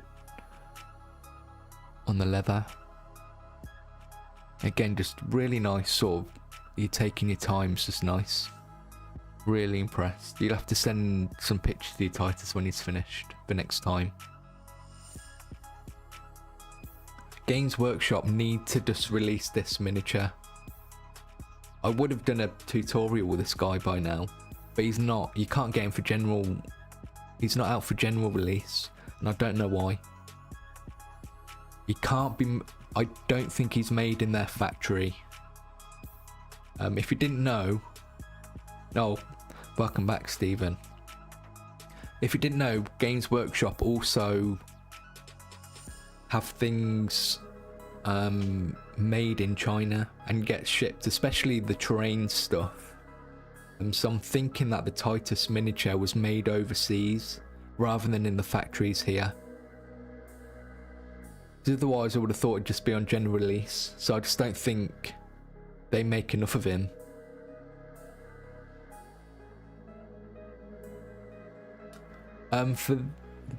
For on this here, if I had to have a guess, it's glazing. So he's sort of come in and glazed the sides, or he's started off dark and worked his way up lighter in the middle. But you could actually also achieve this effect by dry brushing, like a light dry brush, especially if you've started off darker. But it's a mystery to me, but it's worked however he's done it. But just looking at sort of like the way the highlights have hit here and along here, it's kind of got me thinking that it's a dry brush, because there is a slight bit of texture that you get when you dry brush. But again, even though it's dry brushed, it's an intentional dry brush and he's been very careful.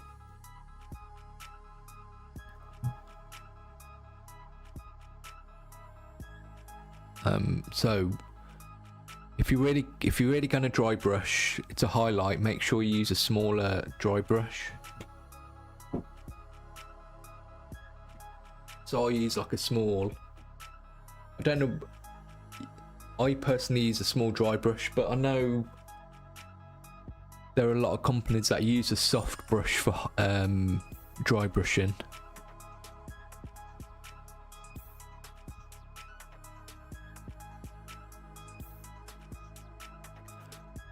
Oh yeah, just another FOMO mini. They did bring him back like 3 times to the store, but I expect he's gone for good now. Yeah, again, I just feel like he's not made in this country. I feel like they've just shot themselves in the foot. But you imagine how many people are coming over from playing Space Marine, and one of the miniatures they're going to want is Titus. I think you'll probably get a permanent release from this guy eventually. But that's the only thing I can think of, because even Games Workshop don't really want to... They're looking to get new people into the hobby.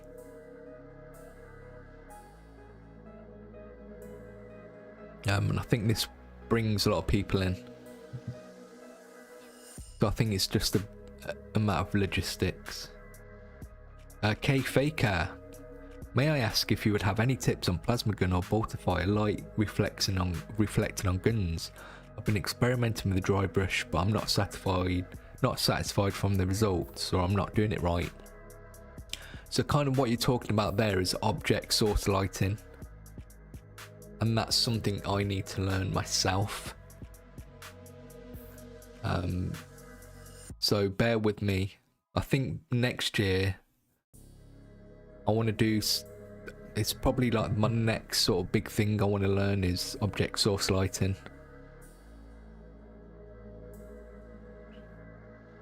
But it's just it's finding the right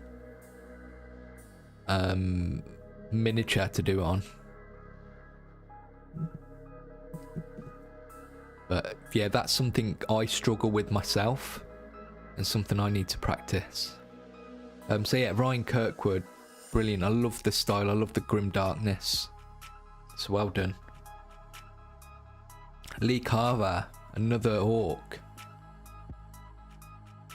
I love the color. I love the color choices for this guy. You sent me one picture, but this is. I've got the back and the front. But again, teal works really nicely with orcs. I think I saw Lee in here earlier.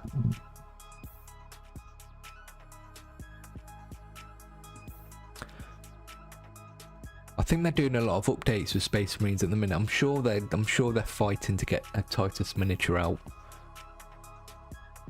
Yeah, the colour choices for this orc, I couldn't have made better choices, to be honest with you. And just like the light, how vibrant it is. I love a vibrant, bright orc.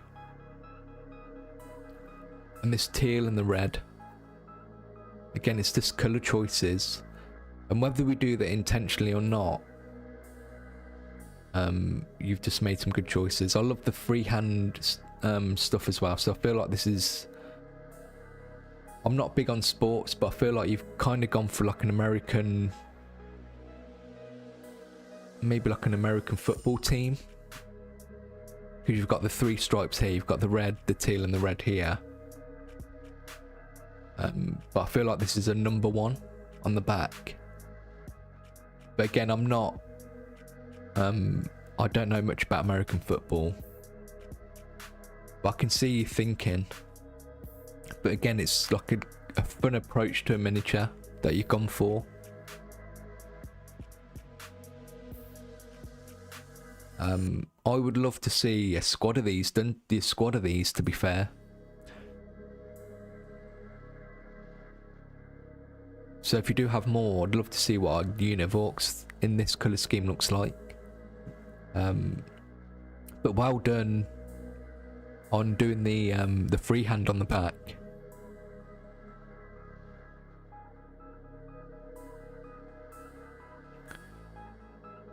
But again, another great example of a nice sort of miniature that's just been kept tidy.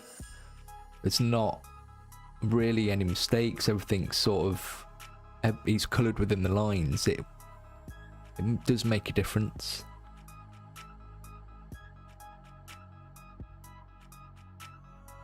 So yeah, well done.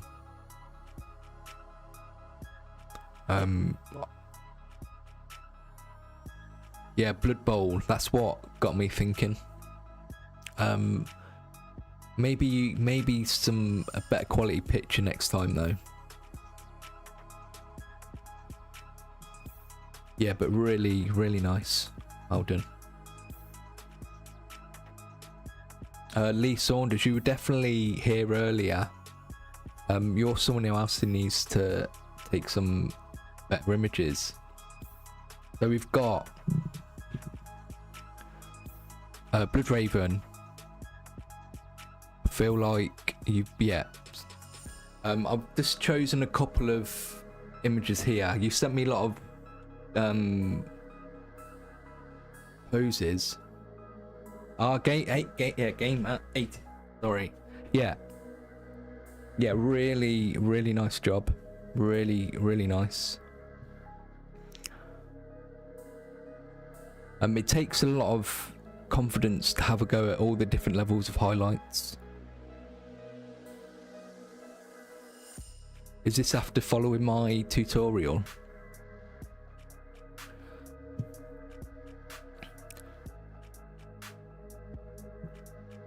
But again, like as I was saying earlier, I know in the email you asked for some feedback. So we'll do some feedback for you. So again, if we look at what I was talking about earlier, the first thing I look at is texture in the paint. And I look at this and I can tell you're thinning your paints really well. So straight away that's a tick. Then I look at, is everything neat and tidy? Again, those are the two big things that I would look for. So for me, this miniature's a winner. Because when I see stuff like that, I can tell you've got a lot of potential. And it's not going to take long for you to sort of quickly get to grips with everything else. And you're saying this is your 4th mini, and that really is impressive. And you'll definitely see a lot of improvements with every miniature.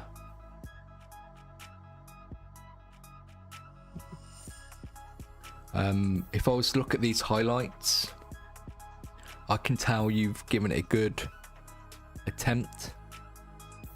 When I look at these highlights, I just see lack of confidence. And brush control, but again that comes with practice and time.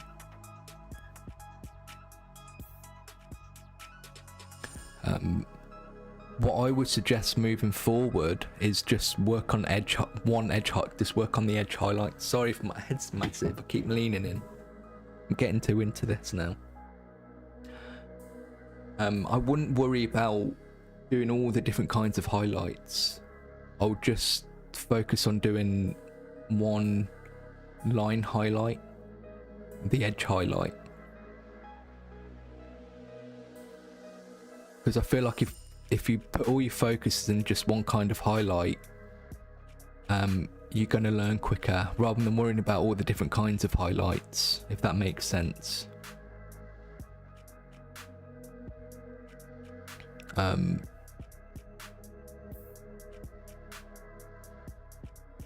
The only criticism I would have is paint more, practice more.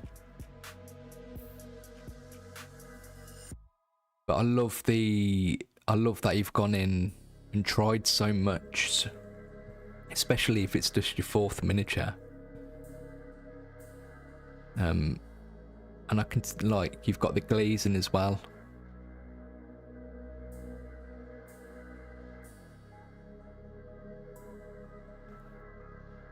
So for Space Marines, for a beginner, I would work on, you've already got the thinning your paints down, keeping everything neat and tidy. The next thing I'll say is try the recess shading,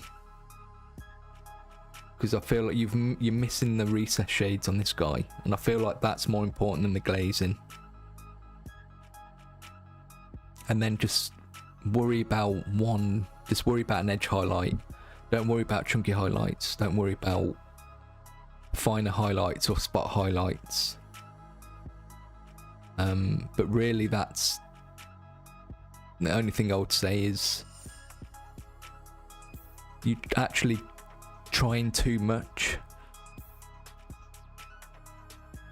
But you've definitely got potential, a lot of potential, so well done.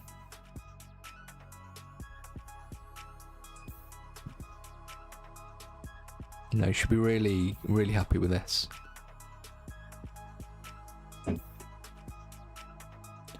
So yeah, hopefully by the end of January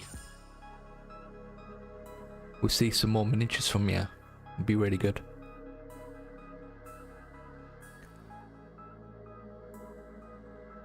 I'm going to assume this is a transfer. Yeah, so but well done for you for trying everything. It's really impressive. But maybe sort of while you're learning and starting out, just sort of bring it back and just simplify it a bit more. Like, you've got the basics down, just work on your recess shades and edge highlighting. Don't worry so much about your glazing for now, until you've got your head around those. But yeah, just bring it back a bit. You're too adventurous. But well done. You've definitely got potential, and you'll get better really quickly. Lucas Cobb. This is one of my favourite miniatures overall, even in the Tyranid range, and I think you've done a really bang up job of painting this guy. Nova 15, how do we go about getting images and miniatures over to you, as would appreciate advice and opinions. If anyone wants to send me pictures of what they're working on, any of their miniatures, you can email me at contact@tabletopready.co.uk. If you do want me to critique or give some feedback, you do need to ask for it, because I will not do it unless you've asked.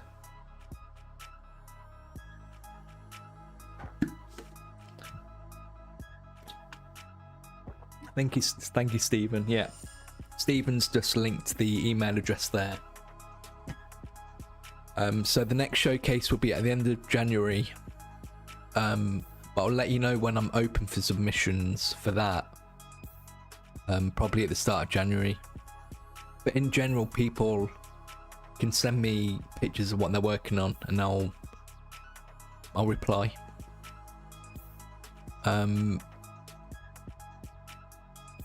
Vermic was watching to get some ideas, so I'm just starting out, and wow guys, amazing and really something to aspire to. Hello, Rafsal. Welcome. Yeah, so we've got the Norn Emissary. Straight away I can tell you've been following my tutorials, and it's nice to see all the different techniques and steps used on a miniature that I've not painted yet, and it looks great.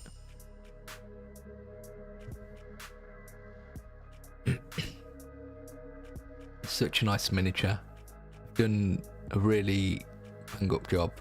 You've done it justice.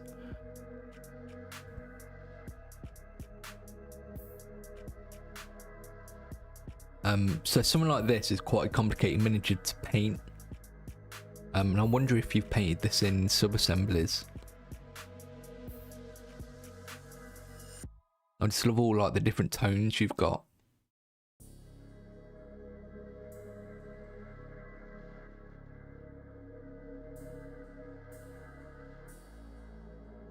But a great sort of centrepiece.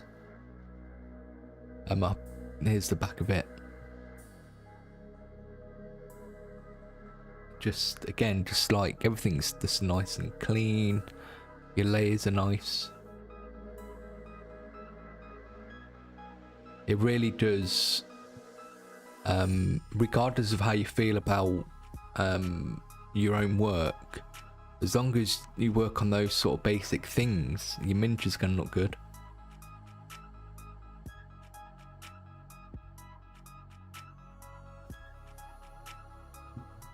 Really nice work on your it's not really, it's kind of a cheat glaze I did for the video, but really nice sort of transitions and use of the glaze and the wash. You've definitely been able to control it, because one of the things that I struggled with on my own was controlling this shade or this wash and not letting it build up, and it does take some discipline and time to keep on top of it.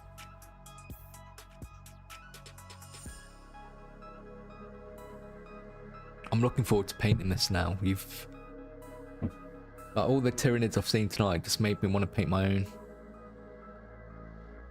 but I can definitely see what mine can look like, and that's really, really nice.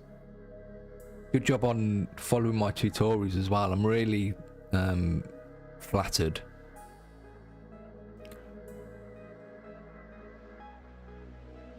And I'm happy that using my videos you can achieve something like this. So well done. Send some more pictures of the Tyranids. Nova 15, thank you for joining us.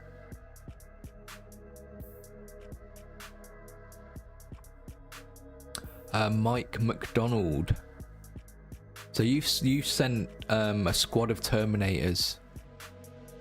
I'm not sure if you're here, but you're another one who. So when I just want nice quality pictures, it's difficult to show off how nice miniatures are if the quality of the image isn't good. But one of the things I loved about the Terminators you sent were like the different effects you've got across all the miniatures. So here again, like, I want to see more of your plasma effect. Sniper Mac, hello. So is this are these yours? Yeah, I want to be able to see your Terminators because they look really, really good. You've done lots of cool things on them. Just wish we could see them. So you've got like this plasma effect. So maybe sort of like the next showcase, you can take some better pictures for us. And we've got this sort of heated up auto cannon, which I absolutely love.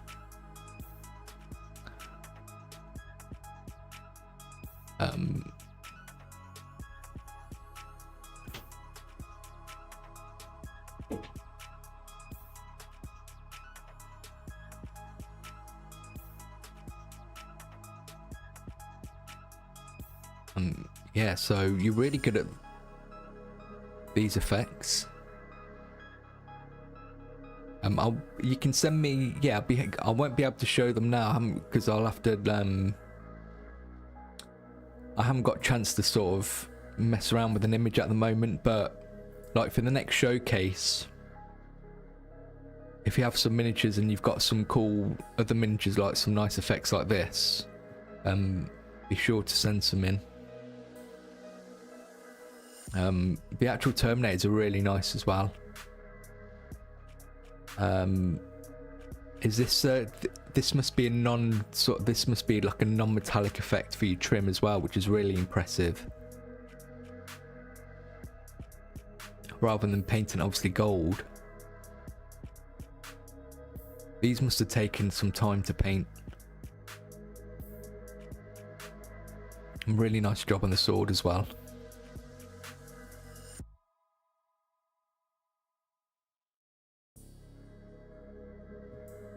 So really impressed.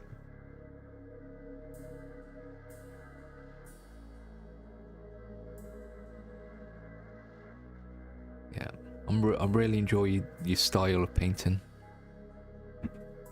Oh, you don't like metallic paints? No, I get you.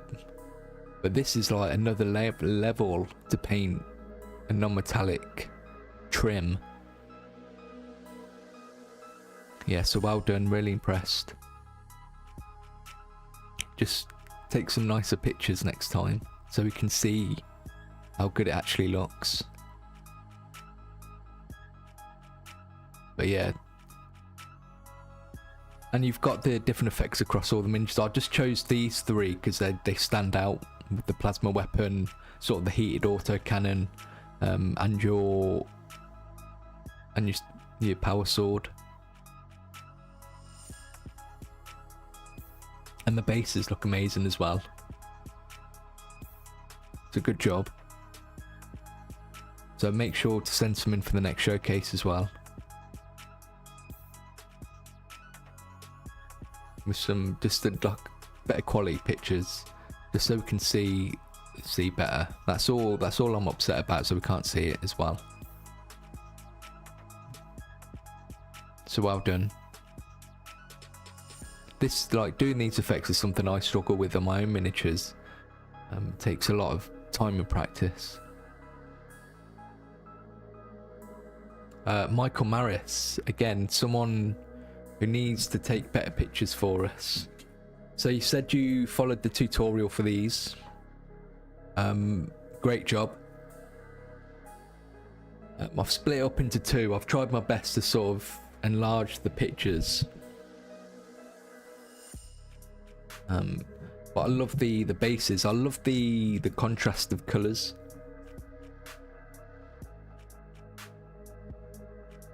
So I'm just gonna have a little quick drink.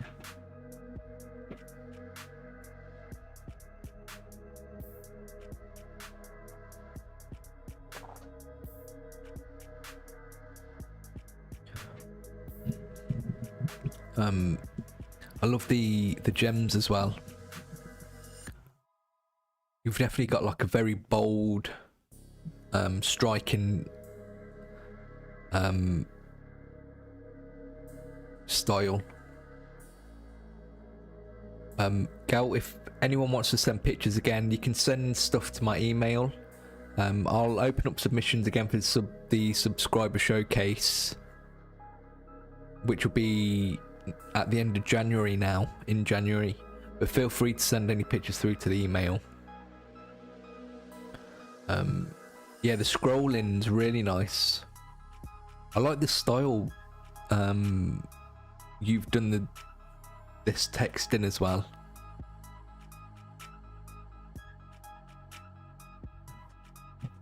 It's not like your normal, just sort of boring, squiggly lines. But yeah, I actually really do like the style you've managed to sort of get with these guys. You sort of gone past my tutorial and put your own sort of spin on it. But again, for anyone watching who wants to send pictures, take better pictures for me. So well done.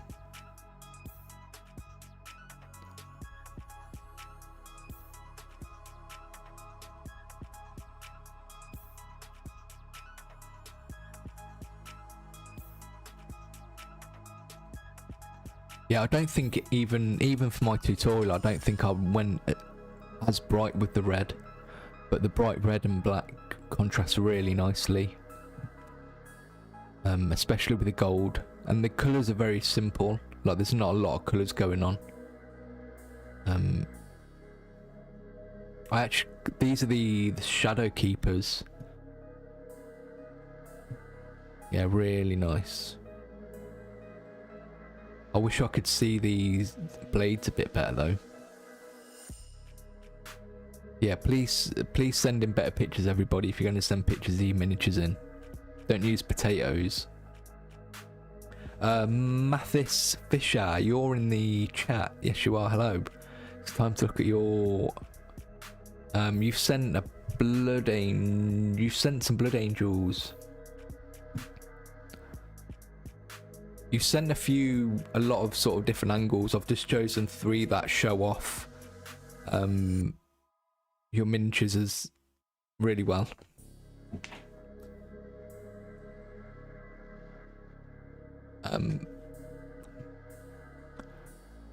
I love your style of highlighting.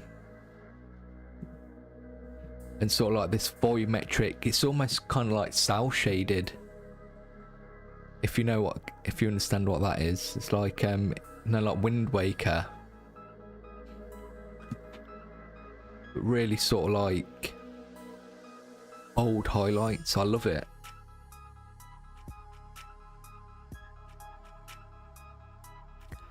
And it's almost kind of like non-metallic. You see a lot of this sort of style with maybe like Gundam, to try and get like an animated look.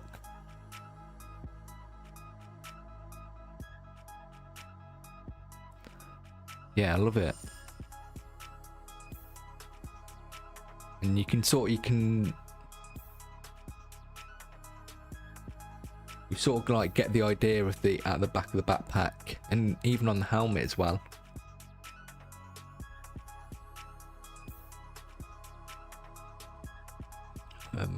And across the top. Yeah, you've got a really nice style. It must take a long time to do this though.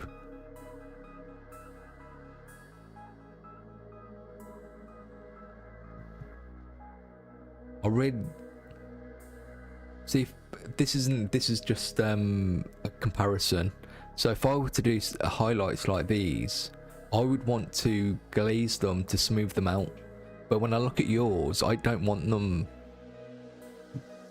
to be smooth. I like this very bold separation of colours.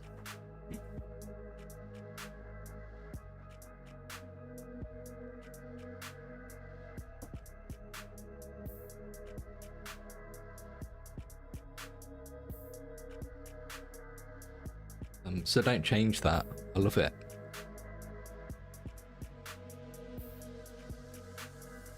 Again, just on this helmet. Yeah, everybody's doing non-metallic metal techniques. Yeah. But again, it must take a long time. You said 20 hours. It's definitely worth the effort.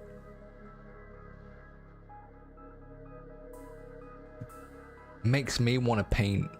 I had an idea of doing something similar to this for Farsight, the character Farsight, to do an animated look for that, to do an animated sort of style for the Farsight, because obviously trying to do like Japanese animation. But I remember I put a poll out and unfortunately he didn't win. That's still on the little list of things I'd like to do. But this has just made me think of that. So really nice. I love it. I love this style that you've got.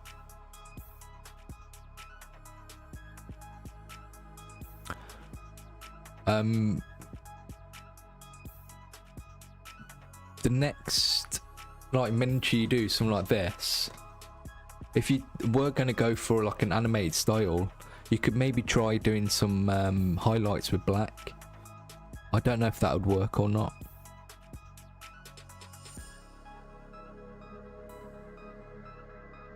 But yeah, definitely keep working with this style because your miniatures stand out really well.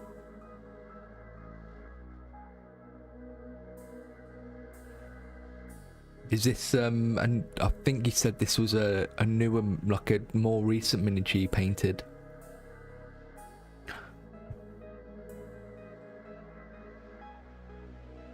I can tell you've gone less for the volumetric highlights on this guy, but he still really works with the like really bold highlights.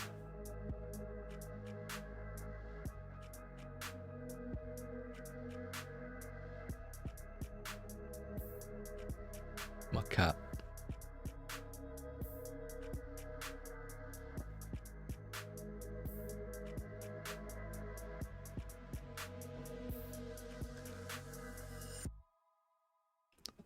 I'm going to be honest, I'd like to see more of this.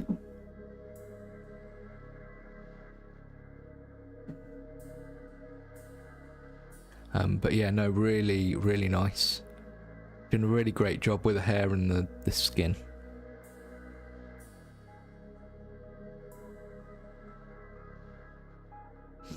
It's nice that you're trying, obviously, different approaches, and it's paying off.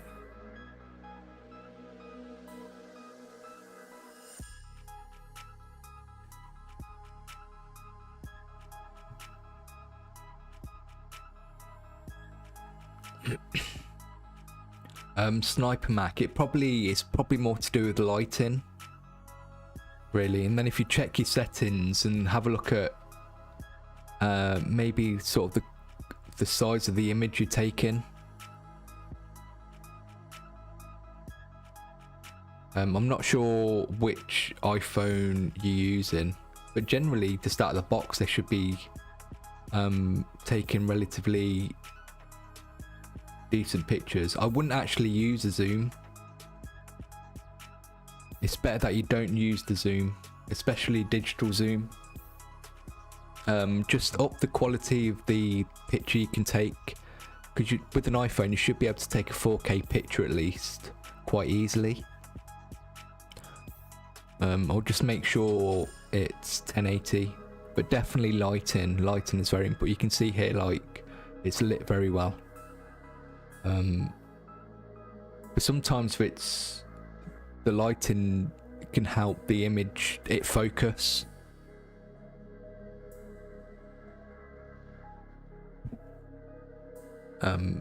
Yeah, so lighting, and just have a look at the sort of like the quality of image you're taking in your settings. That's all I can really say. But yeah, Mathis, really nice. I want to see more of this style of your painting moving forward, because you've inspired me to try this as well. Oh yeah, the bases. Everybody does amazing bases. I'm always jealous of people's bases.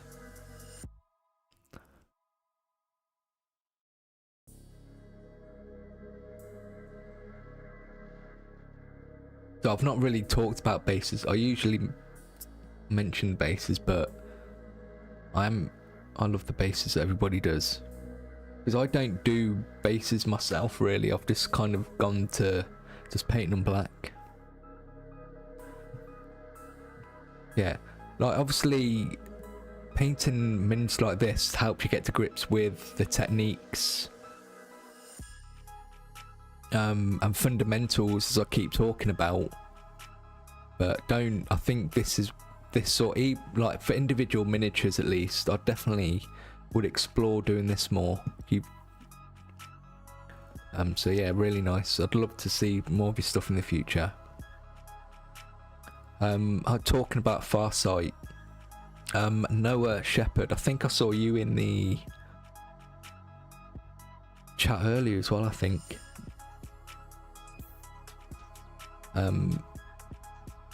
Yeah, you've got some really nice towel stuff, really clean, like nice towel. And this sort of lends more towards my sort of style. I'm not sure if you've used an airbrush on some of these or not, but the fact that you can't tell actually works. So we've got Farsight. So this is the miniature I want to paint in an animated style, and I'm definitely, that's something definitely I'm going to be doing in the future. Infinity, I've not looked at them in. They keep asking me if I want Infinity stuff. I keep saying no.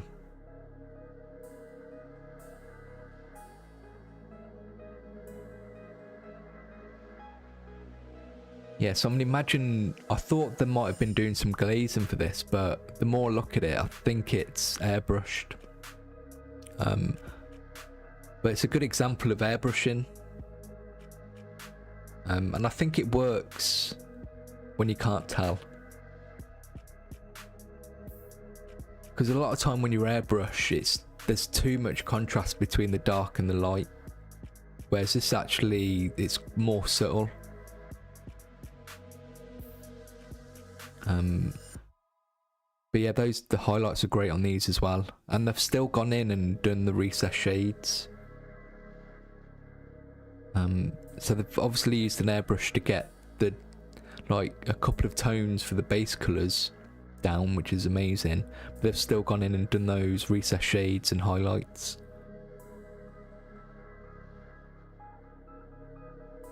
And this is what you've achieved. And it's it's a relatively really simple colour scheme, but it's really bold, clean, and it's really striking.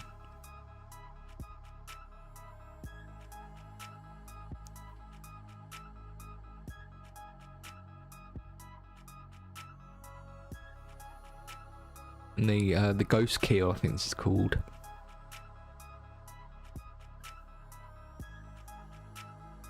Yeah. So again, just another example of tidy and clean.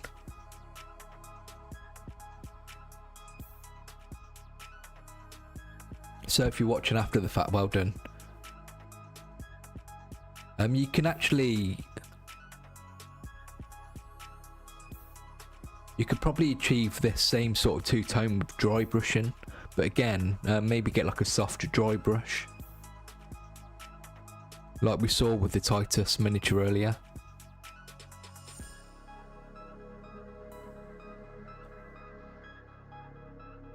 I'm not sure what kind of paints are used on these. These aren't my miniatures, these are pictures sent in by subscribers.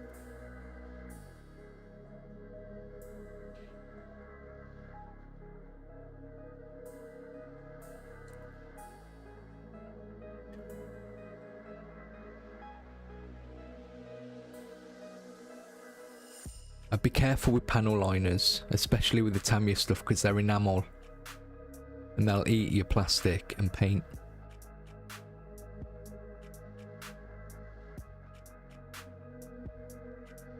Oh right, okay.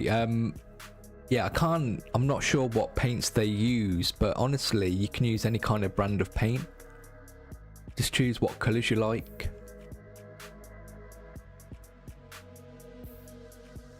A good brand of paint for airbrushing, for example, a Vallejo.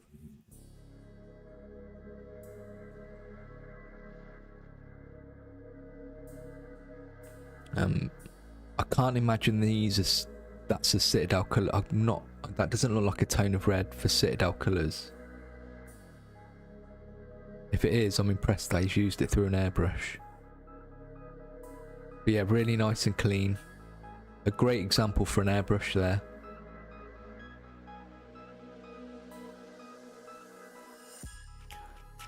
Reuben Hawkins.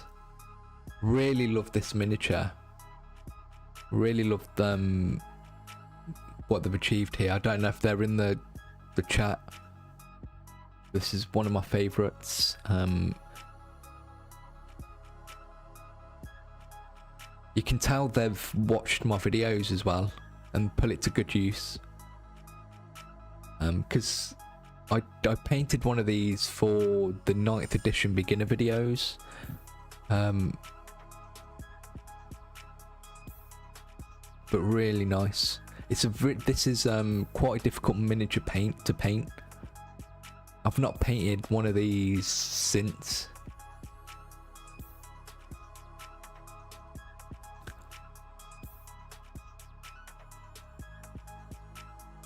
But they've been really sort of confident and they've tried a lot of different techniques. Oh, Ruben, is this you? Yeah, really love it.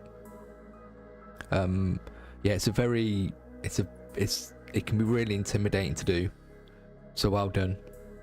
I love that you've painted the lightning effect on the sword as well.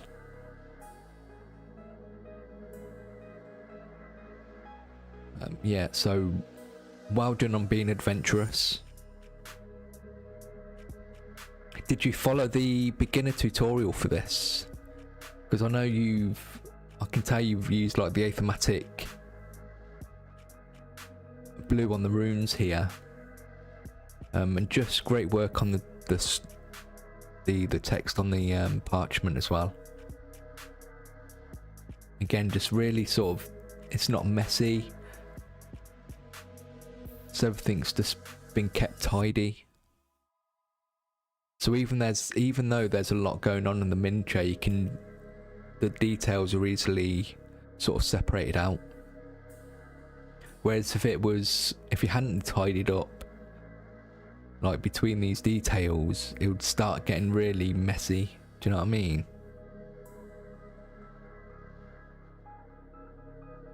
Again, definitely a lot of potential and a lot of talent. So make sure you keep trying these techniques.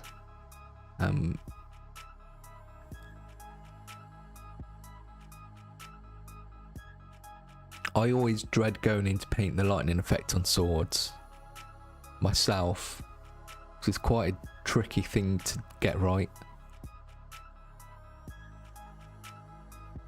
But well done.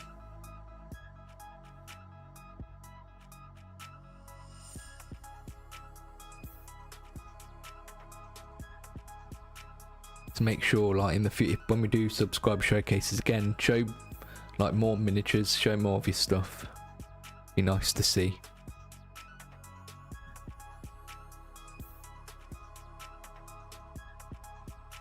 Oh, I'll have to go back. I've got all the showcase miniatures still.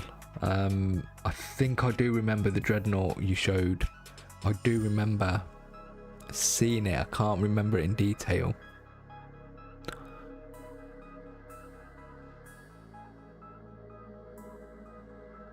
All the by the way, if anyone wants to watch any of the previous showcases that I've done, they are available on the channel.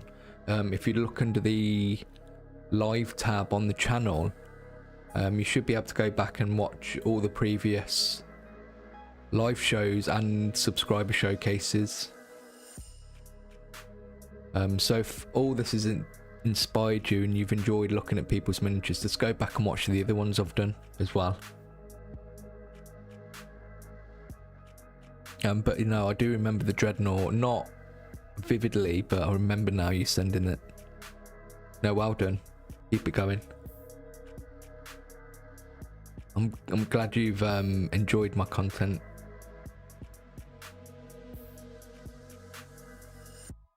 Getting a close up. Yeah, really nice, really nice layering. It's something I personally don't enjoy that much, is layering like up.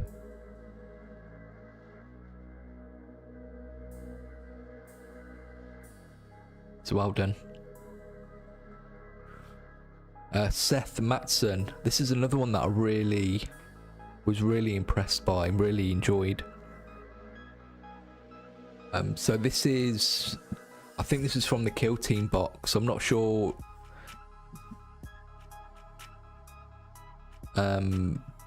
You've got the train from the Kill Team box back here, but this is the Immolator. And this is a Black Templar. So you've obviously done some conversion work with it already, which is a big thumbs up from me. You've changed the head, and you've obviously added these chains.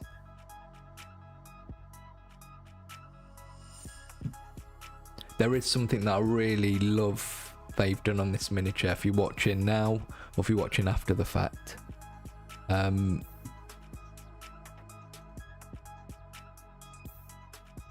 I'm not sure if this has been painted or if you used a transfer, or you've done the transfer and then gone in and painted after the fact.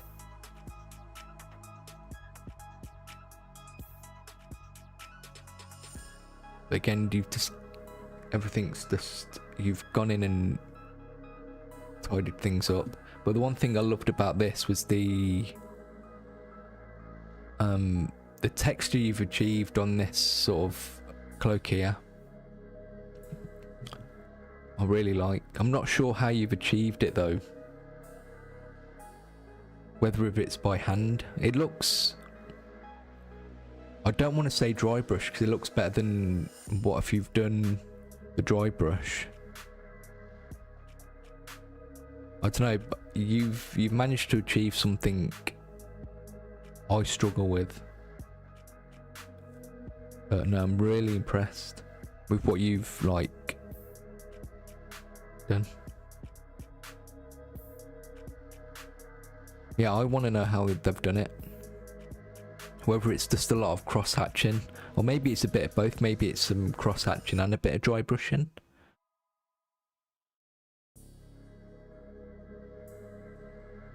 It's just given this really nice texture.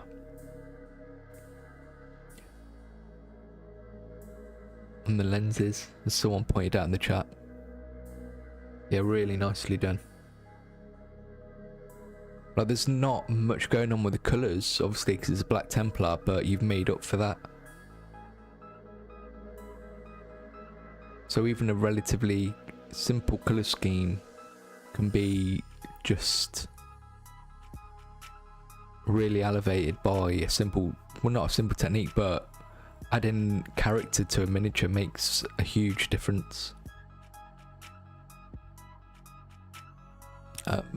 And you've added some weathering as well, with some like metallic chips on the backpack.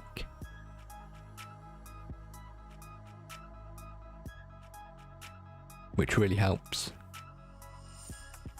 No, some just really nice sort of subtle techniques have really sort of elevated this miniature a lot. But again, you've only sent a picture of one miniature. Be nice to see this across multiple miniatures. Yeah, but really, really nicely done. The Kill Team box is a really nice box to get because you get the Plague Marines and the Space Marines in there. Both great sort of sets of miniatures to paint. Really well done. Yeah, really love that. Monty Siddall coming in with the two-tone Space Marines. I don't even paint two-tone Space Marines because they're difficult to get right. So this is a Nova Marine, and you're very new to painting.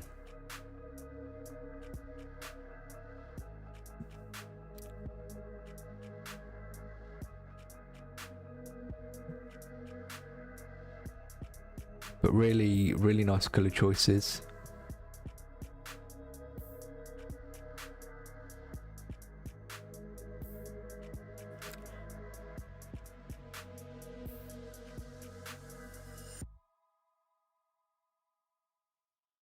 Just make sure to work on those basics.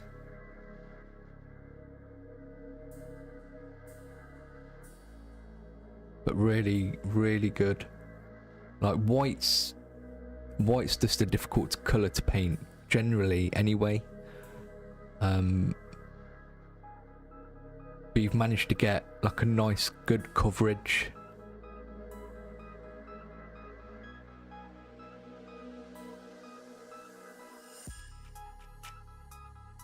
And it's difficult to get like working on a clean line. You've obviously taken your time, but yeah, I can definitely see a lot of love, again, potential, and I think the more you paint, and with every miniature, I'm getting the feeling you're painting one miniature at a time. And I think when you're starting out, I think that might be a good way to go about it. Just make sure you'll improve with every miniature, I can tell.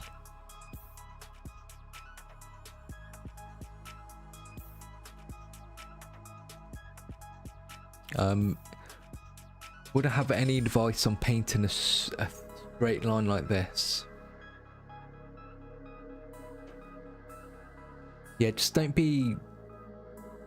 think you're not allowed to go back in and tidy things up, especially like a line. Don't think you have to get it right the first time. I can tell you probably struggled a little bit with that white. I'm not sure which white you're using. If you're using a white scar, you're gonna have trouble because it's quite white is very pigment heavy, and that's why in my videos I like to use a Corax white, because it's actually easier to put down for a white color. But considering if you have just used white scar, I'm very impressed with what you've managed to achieve with it, because I wouldn't use white scar layer. But all your your blues, your blacks, your other colours are actually really nicely thinned, and your layers are really nice. It's just obviously you've struggled with the white, but that's to be expected if you have used white scar. So I would switch to using Corax white.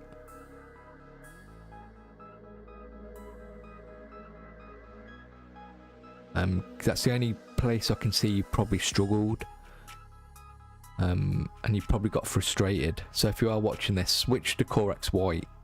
You'll probably have an easier time of it, and later down the line you'll be able to do highlights and shade it a bit better. But the other colours actually you've got down really well. Like there's no texture. So yeah, be happy with this. It's a good start.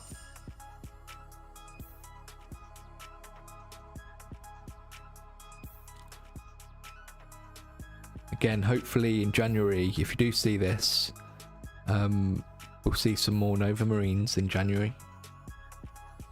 Steve. I'm going to speed up a little bit because it's 9:30. We will see everybody's miniatures still. I don't think there's that many left, but we'll speed up a little bit. I'm not sure if Steve's here, but yeah, again, so I'm not sure what this is. I think this is like the Chaos Apothecary. I'm not sure the name. We've also got the other Steve. But great job, like the flame effects as well.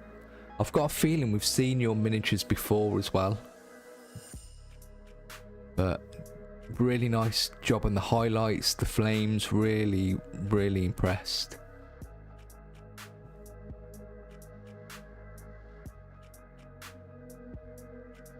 I'd be happy to have these miniatures if they were mine. Master of Executions, thank you, Kicho. Yeah, really nice. Master of Possession, thank you. I've got some chaos stuff I really need to paint. I told myself I'm not buying any more new miniatures, personal miniatures. I'm going to work on painting the stuff I've got.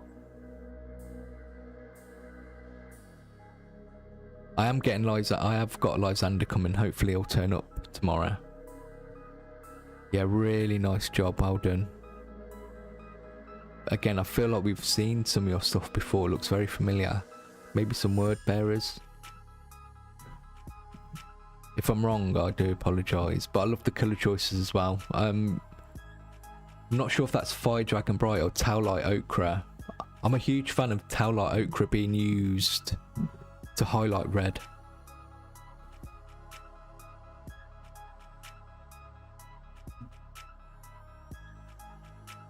Yeah, really nice. And this is the back. Really great job on the cloth. Again, you can tell with this miniature, it's just someone who's taken their time. You can tell they've just enjoyed painting it. Really good. Well done. Aha, Stephen Troughton Smith. Again, had to choose 3 of your 3 pictures that you sent me. I was gonna show the whole. I wish I showed all your poxwalkers that you painted, but I hadn't thought about it, so I've only ended up showing a couple. Unfortunately, next time. Yeah, really nice. I always love seeing your stuff. Just you get better every time. This is the Warhammer Plus miniatures. Yeah, I have got the back of a miniature.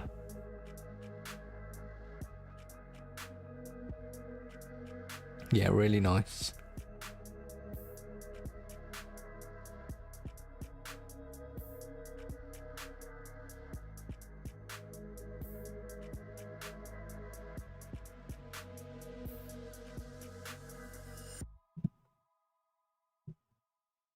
I'm just trying to think if there was one thing.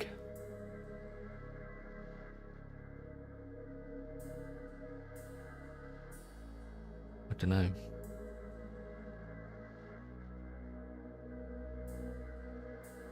How long did it take to paint the poxwalkers? I know you're working on these for quite some time. Your poxwalkers are amazing.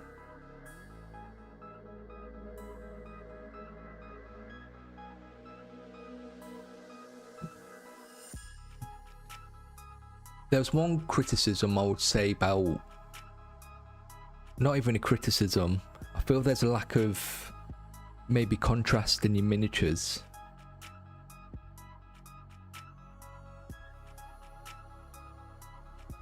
So if you, let's say you go in, let's take a mid-tone.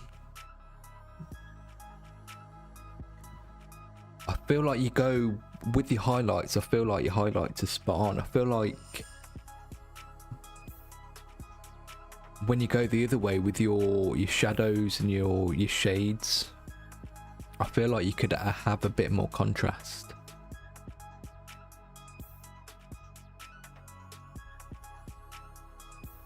Does that make sense? I don't know if that's just your particular I'm only criticising because you show a lot of miniatures, so I'm just helping. Yeah, the highlight, like, I feel like you've mastered your highlighting. You do really well with that. I just feel like now you need to look at going the other way.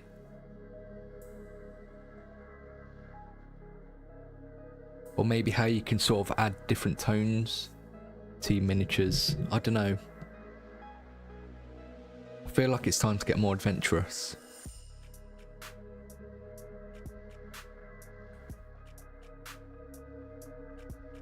Because you've got your miniatures all look nice and clean now.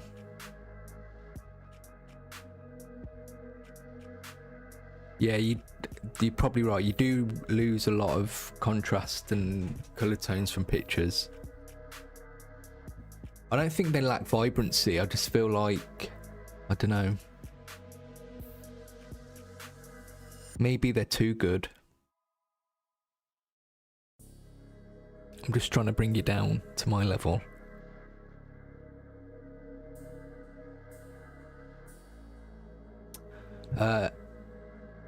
Ares, I'm not sure if that's how you say it. Hello, I have a little question. Where could I show my work to you, just like this amazing painters? You can send any pictures to my email address, contact us at tabletopready.co.uk. Links, it's all in the descriptions of my videos. You're more than welcome to show me stuff. I won't be doing another subscriber showcase until the end of January for now. But I'll be announcing that, and then I'll ask for submissions then. But you're more than welcome to show me stuff in the meantime. It's just that I won't show them during a live stream. No, I really love your painting style. Definitely keep pushing yourself. It's really nice.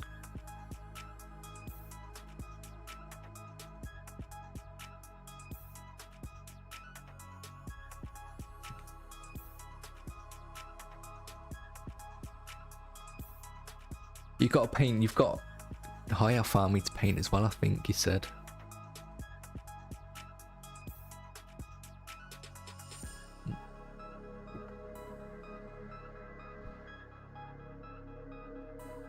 You'll have to keep sending some pictures in the Discord. Yeah, for anyone watching, there is a Discord for TableTopReady, but you do have to join Patreon or become a member. And you can always show each other what you're working on in there. And obviously you got more of a direct way to sort of contact me as well. Yeah, you got a lot of miniatures to paint, no. But I've definitely seen a huge improvement just in like the past year.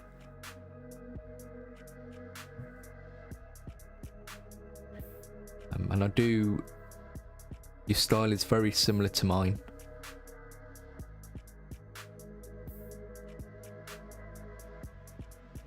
Just keep pushing yourself, don't get complacent, and that's what I think I'll worry about, because it happens to me as well. I get too complacent. I mean, it's only because of the channel that I push myself to try different things. Just keep pushing yourself. And Tippo, I'm surprised it's taken this long to get to you, if you're still here. I think are you still here? You are. Yes. You are. You'll have to remind me what this character's called. I imagine she's called something like Sister Superior, Sororitas or something. I didn't know you're this good at painting, to be honest. It's really, really nice.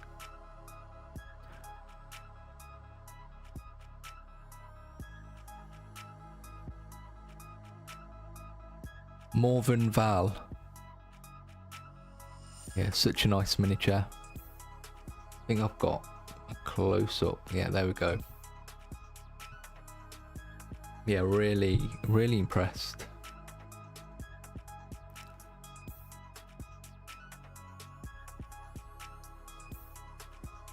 Must have taken a lot of time. Love the this sort of mascara red effect around the eyes. Really, really impressed. Well done.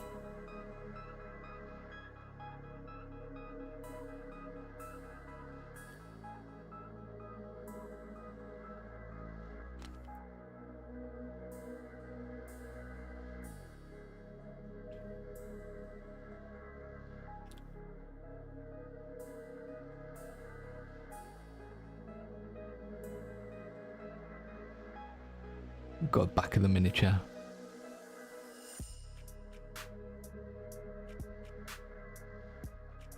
Love this base as well.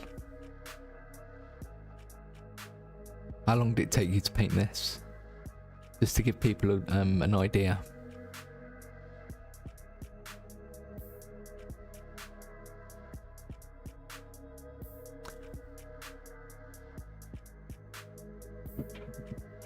Yeah, I think you can post videos and stuff in the Discord. I'm sure people appreciate that. You probably won't be able to embed a video in the Discord, but if let's say you have a YouTube channel, you could put a video on your YouTube and then link it in the Discord, which will probably work better because you only have a certain upload amount, if you understand. Like, you probably wouldn't be able to upload a whole video into Discord. So if you made a video, post it somewhere else, like on YouTube, and then link it, if that's what you wanted to do.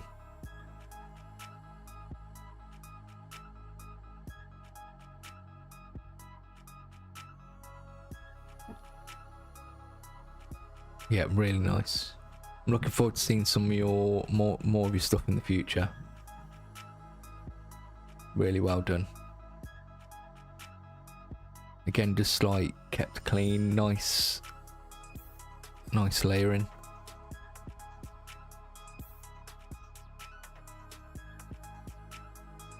Well done.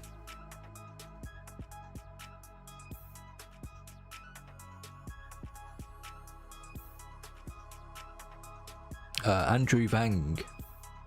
I mentioned like we had the Mega Orc earlier with the grey armour. This was these couple of miniatures as well. They've got like a greater. These are airbrushed, I'm pretty sure.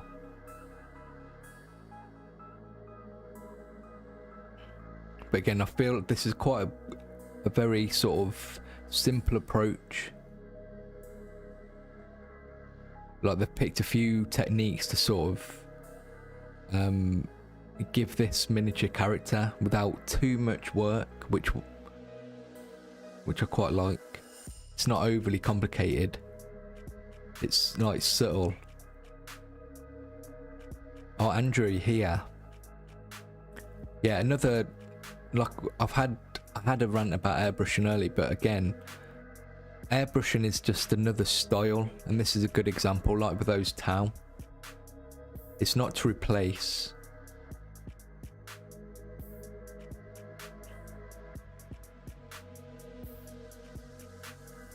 But I know I do like the colour choices. I quite like the grey over the black.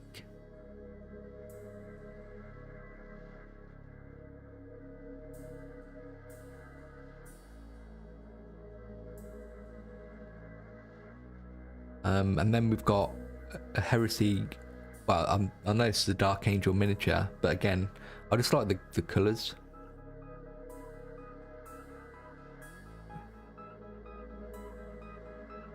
And just, again, just very nice, simple, straightforward colour scheme.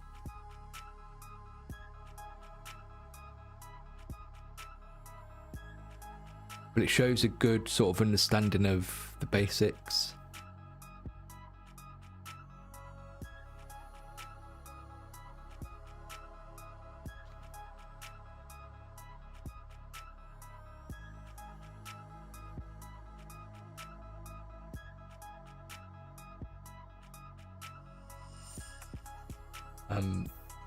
This does make me think of like how I sort of like to approach painting miniatures simply now. Is that underneath I'll try a very simple sort of scheme, but use like chipping and maybe some cool effects to sort of elevate the miniature, like on my Kill Team Imperial Fists and Plague Marines. I've tried to keep those simple, but when you add a few techniques on top of it, it sort of makes it more than it actually is.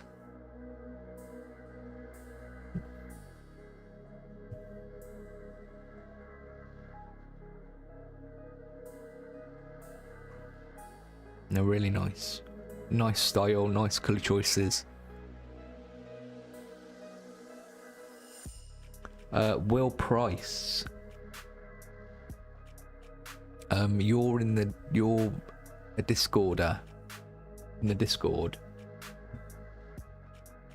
Again, I believe someone else who uses an airbrush, but also just brush painting.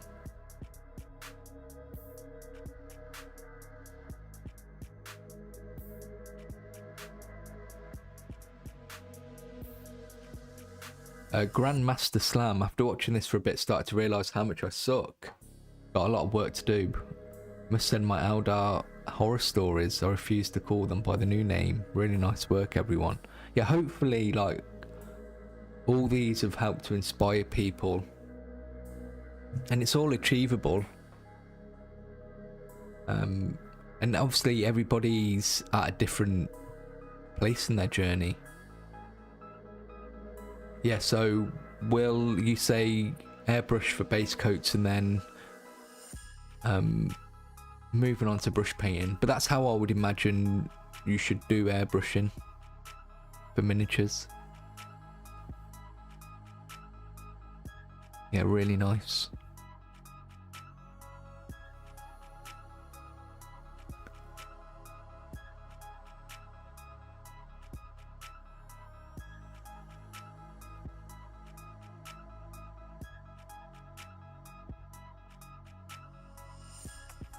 I'm just letting people just enjoy the stuff. There was a Saturnine Terminator sent me as well. I only picked 3 images like for everybody else, but I just thought I'd show 3. I feel like these 3 showed off the miniatures better.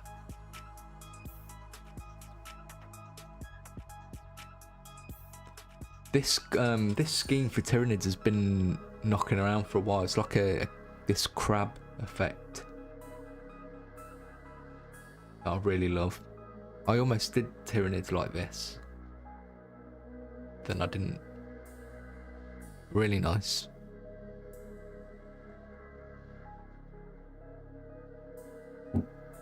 The coconut crab, thank you. Yeah.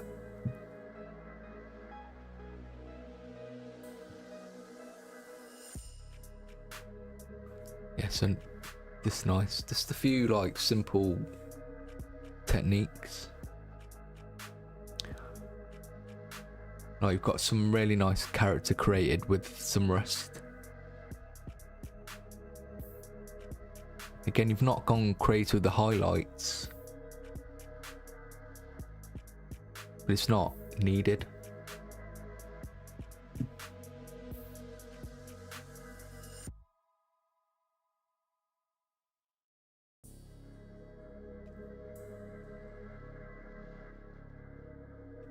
Yeah, so I think there was a channel that did some Tyranids like this that I remember watching, where you used the back of the paintbrush to sort of dab the dots, which I thought was quite fun.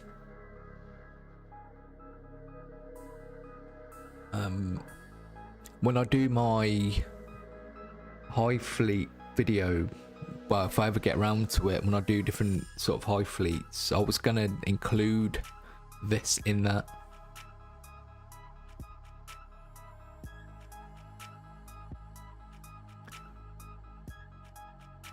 I imagine the smokes either contrast or shades. It looks like you haven't let this dry. Yeah.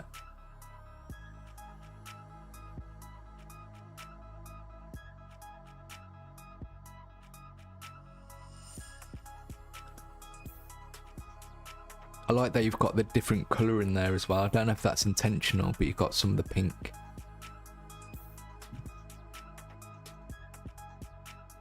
Yeah, really nice. I imagine you just sort of painting what you like the look of, because you paint lots of different things.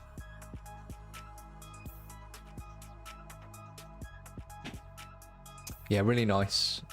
Again, you're in the Discord. It's just nice seeing your stuff. This is the last one.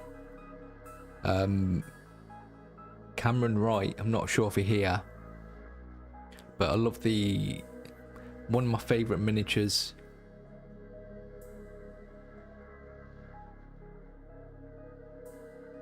Oh, Darth Infamous, this is yours. Yeah, what a banger. I love it.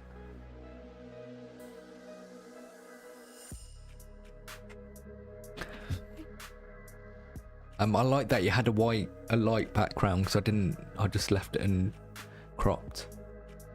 Yeah, really, really nice.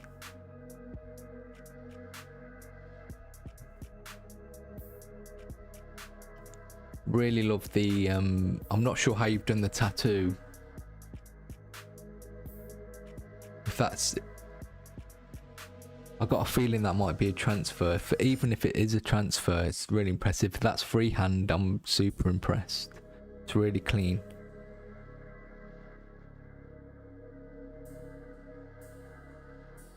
How did you do this? Tell us.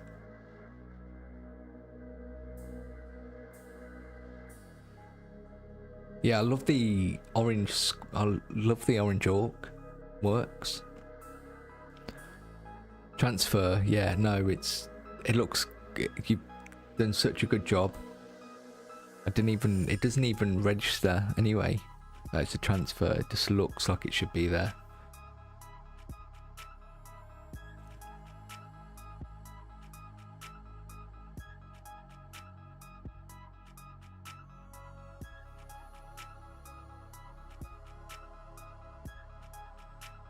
Again, a lot of great colour choices from people.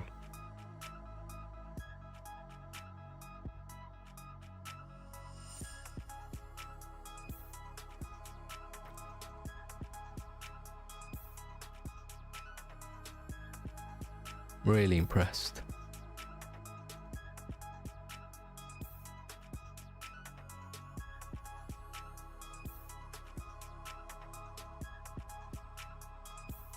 I'll just let people soak it in. This is the last one. I am going to wrap up now because I think I'm dead. Send more pictures of your orcs in for the next showcase. Love to see them. Orange orcs and yellow Gretchen. Sounds spot on. I love this this mottled effect you've done.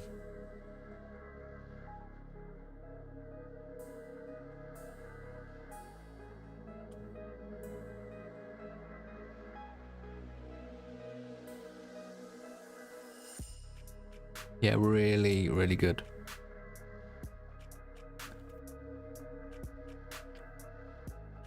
I feel like I picked on Stephen Troughton Smith earlier. I didn't want to pick on you. Just I just love your painting. You're really talented.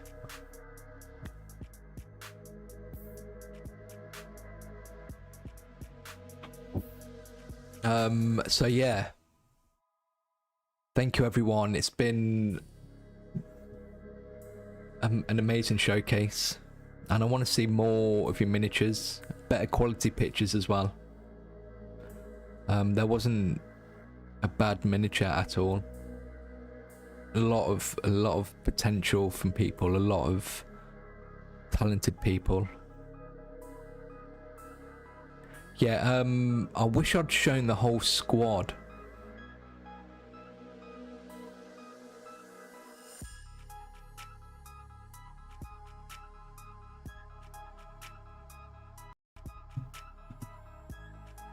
Give me a second. I'm gonna do Stephen a justice here.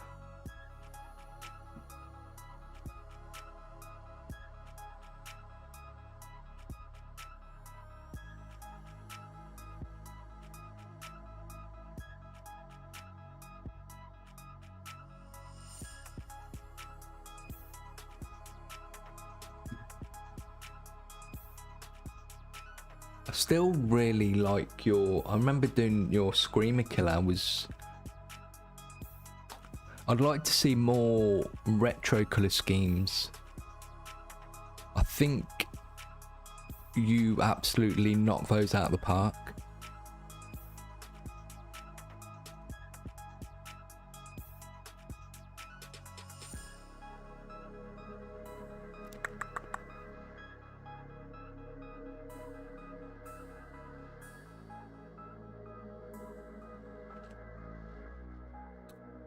I think you're going to end up with a nice high elf army as well if you get around to painting those.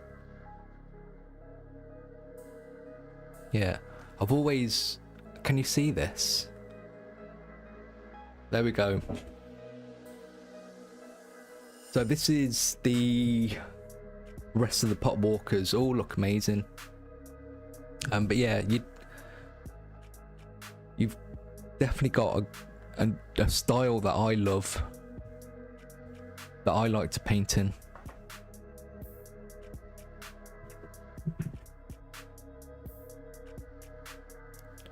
Where am I?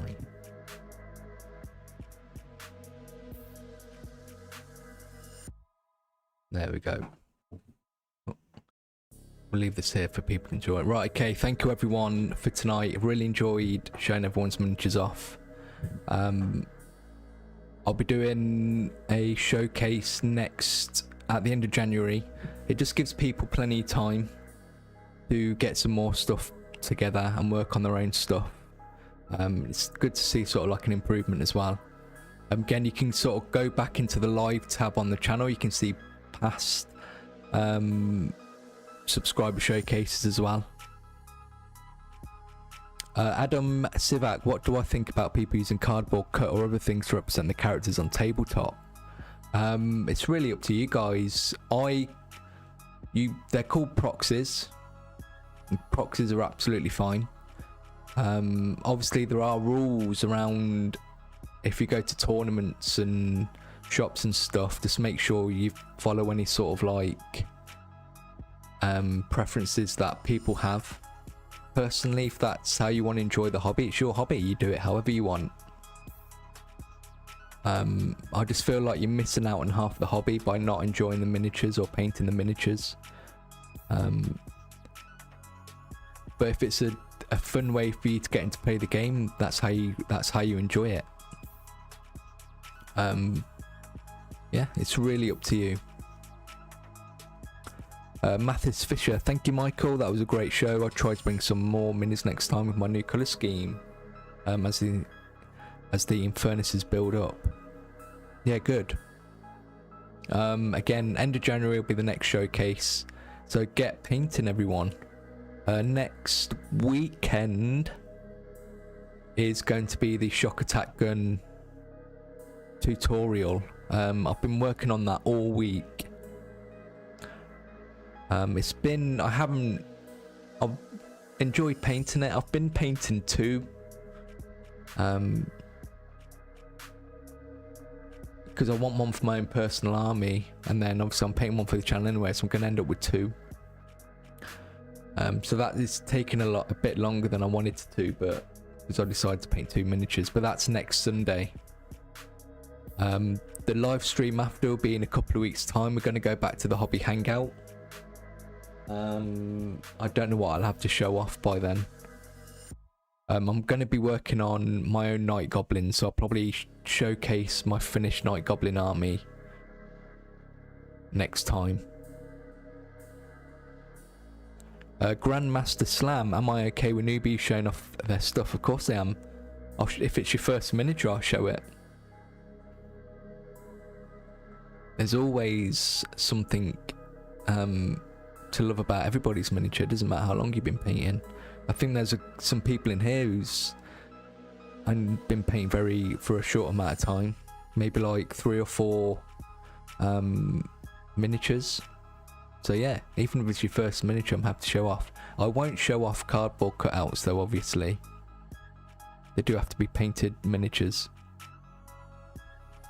But yeah, thank you. What else is coming up? Join my Patreon and become members. And feel free to send me pictures of your own miniatures in my email. It doesn't mean I'm going to save them for the next showcase, but I'll reply with some feedback if you ask for it. Okay. Thank you everyone again. Absolutely fantastic community of painters. You're all really talented, and I'm very humbled that you enjoy my content, and thinking that I've even helped towards you paint your own miniatures makes me happy. And I did have a rant earlier in the first half of this stream. If you missed it, so go back. I shout at everybody to do the basics, but they are really important, and hopefully there's not really any miniatures I've seen tonight where they really sort of fail on those. They've all hit those 2 points. Yeah, and Tippo, your character you've painted earlier is like your 10th miniature. Yeah, so good work everyone. I'll see you in a couple of weeks. Make sure to check out the channel, watch all my videos, like and subscribe. See you later.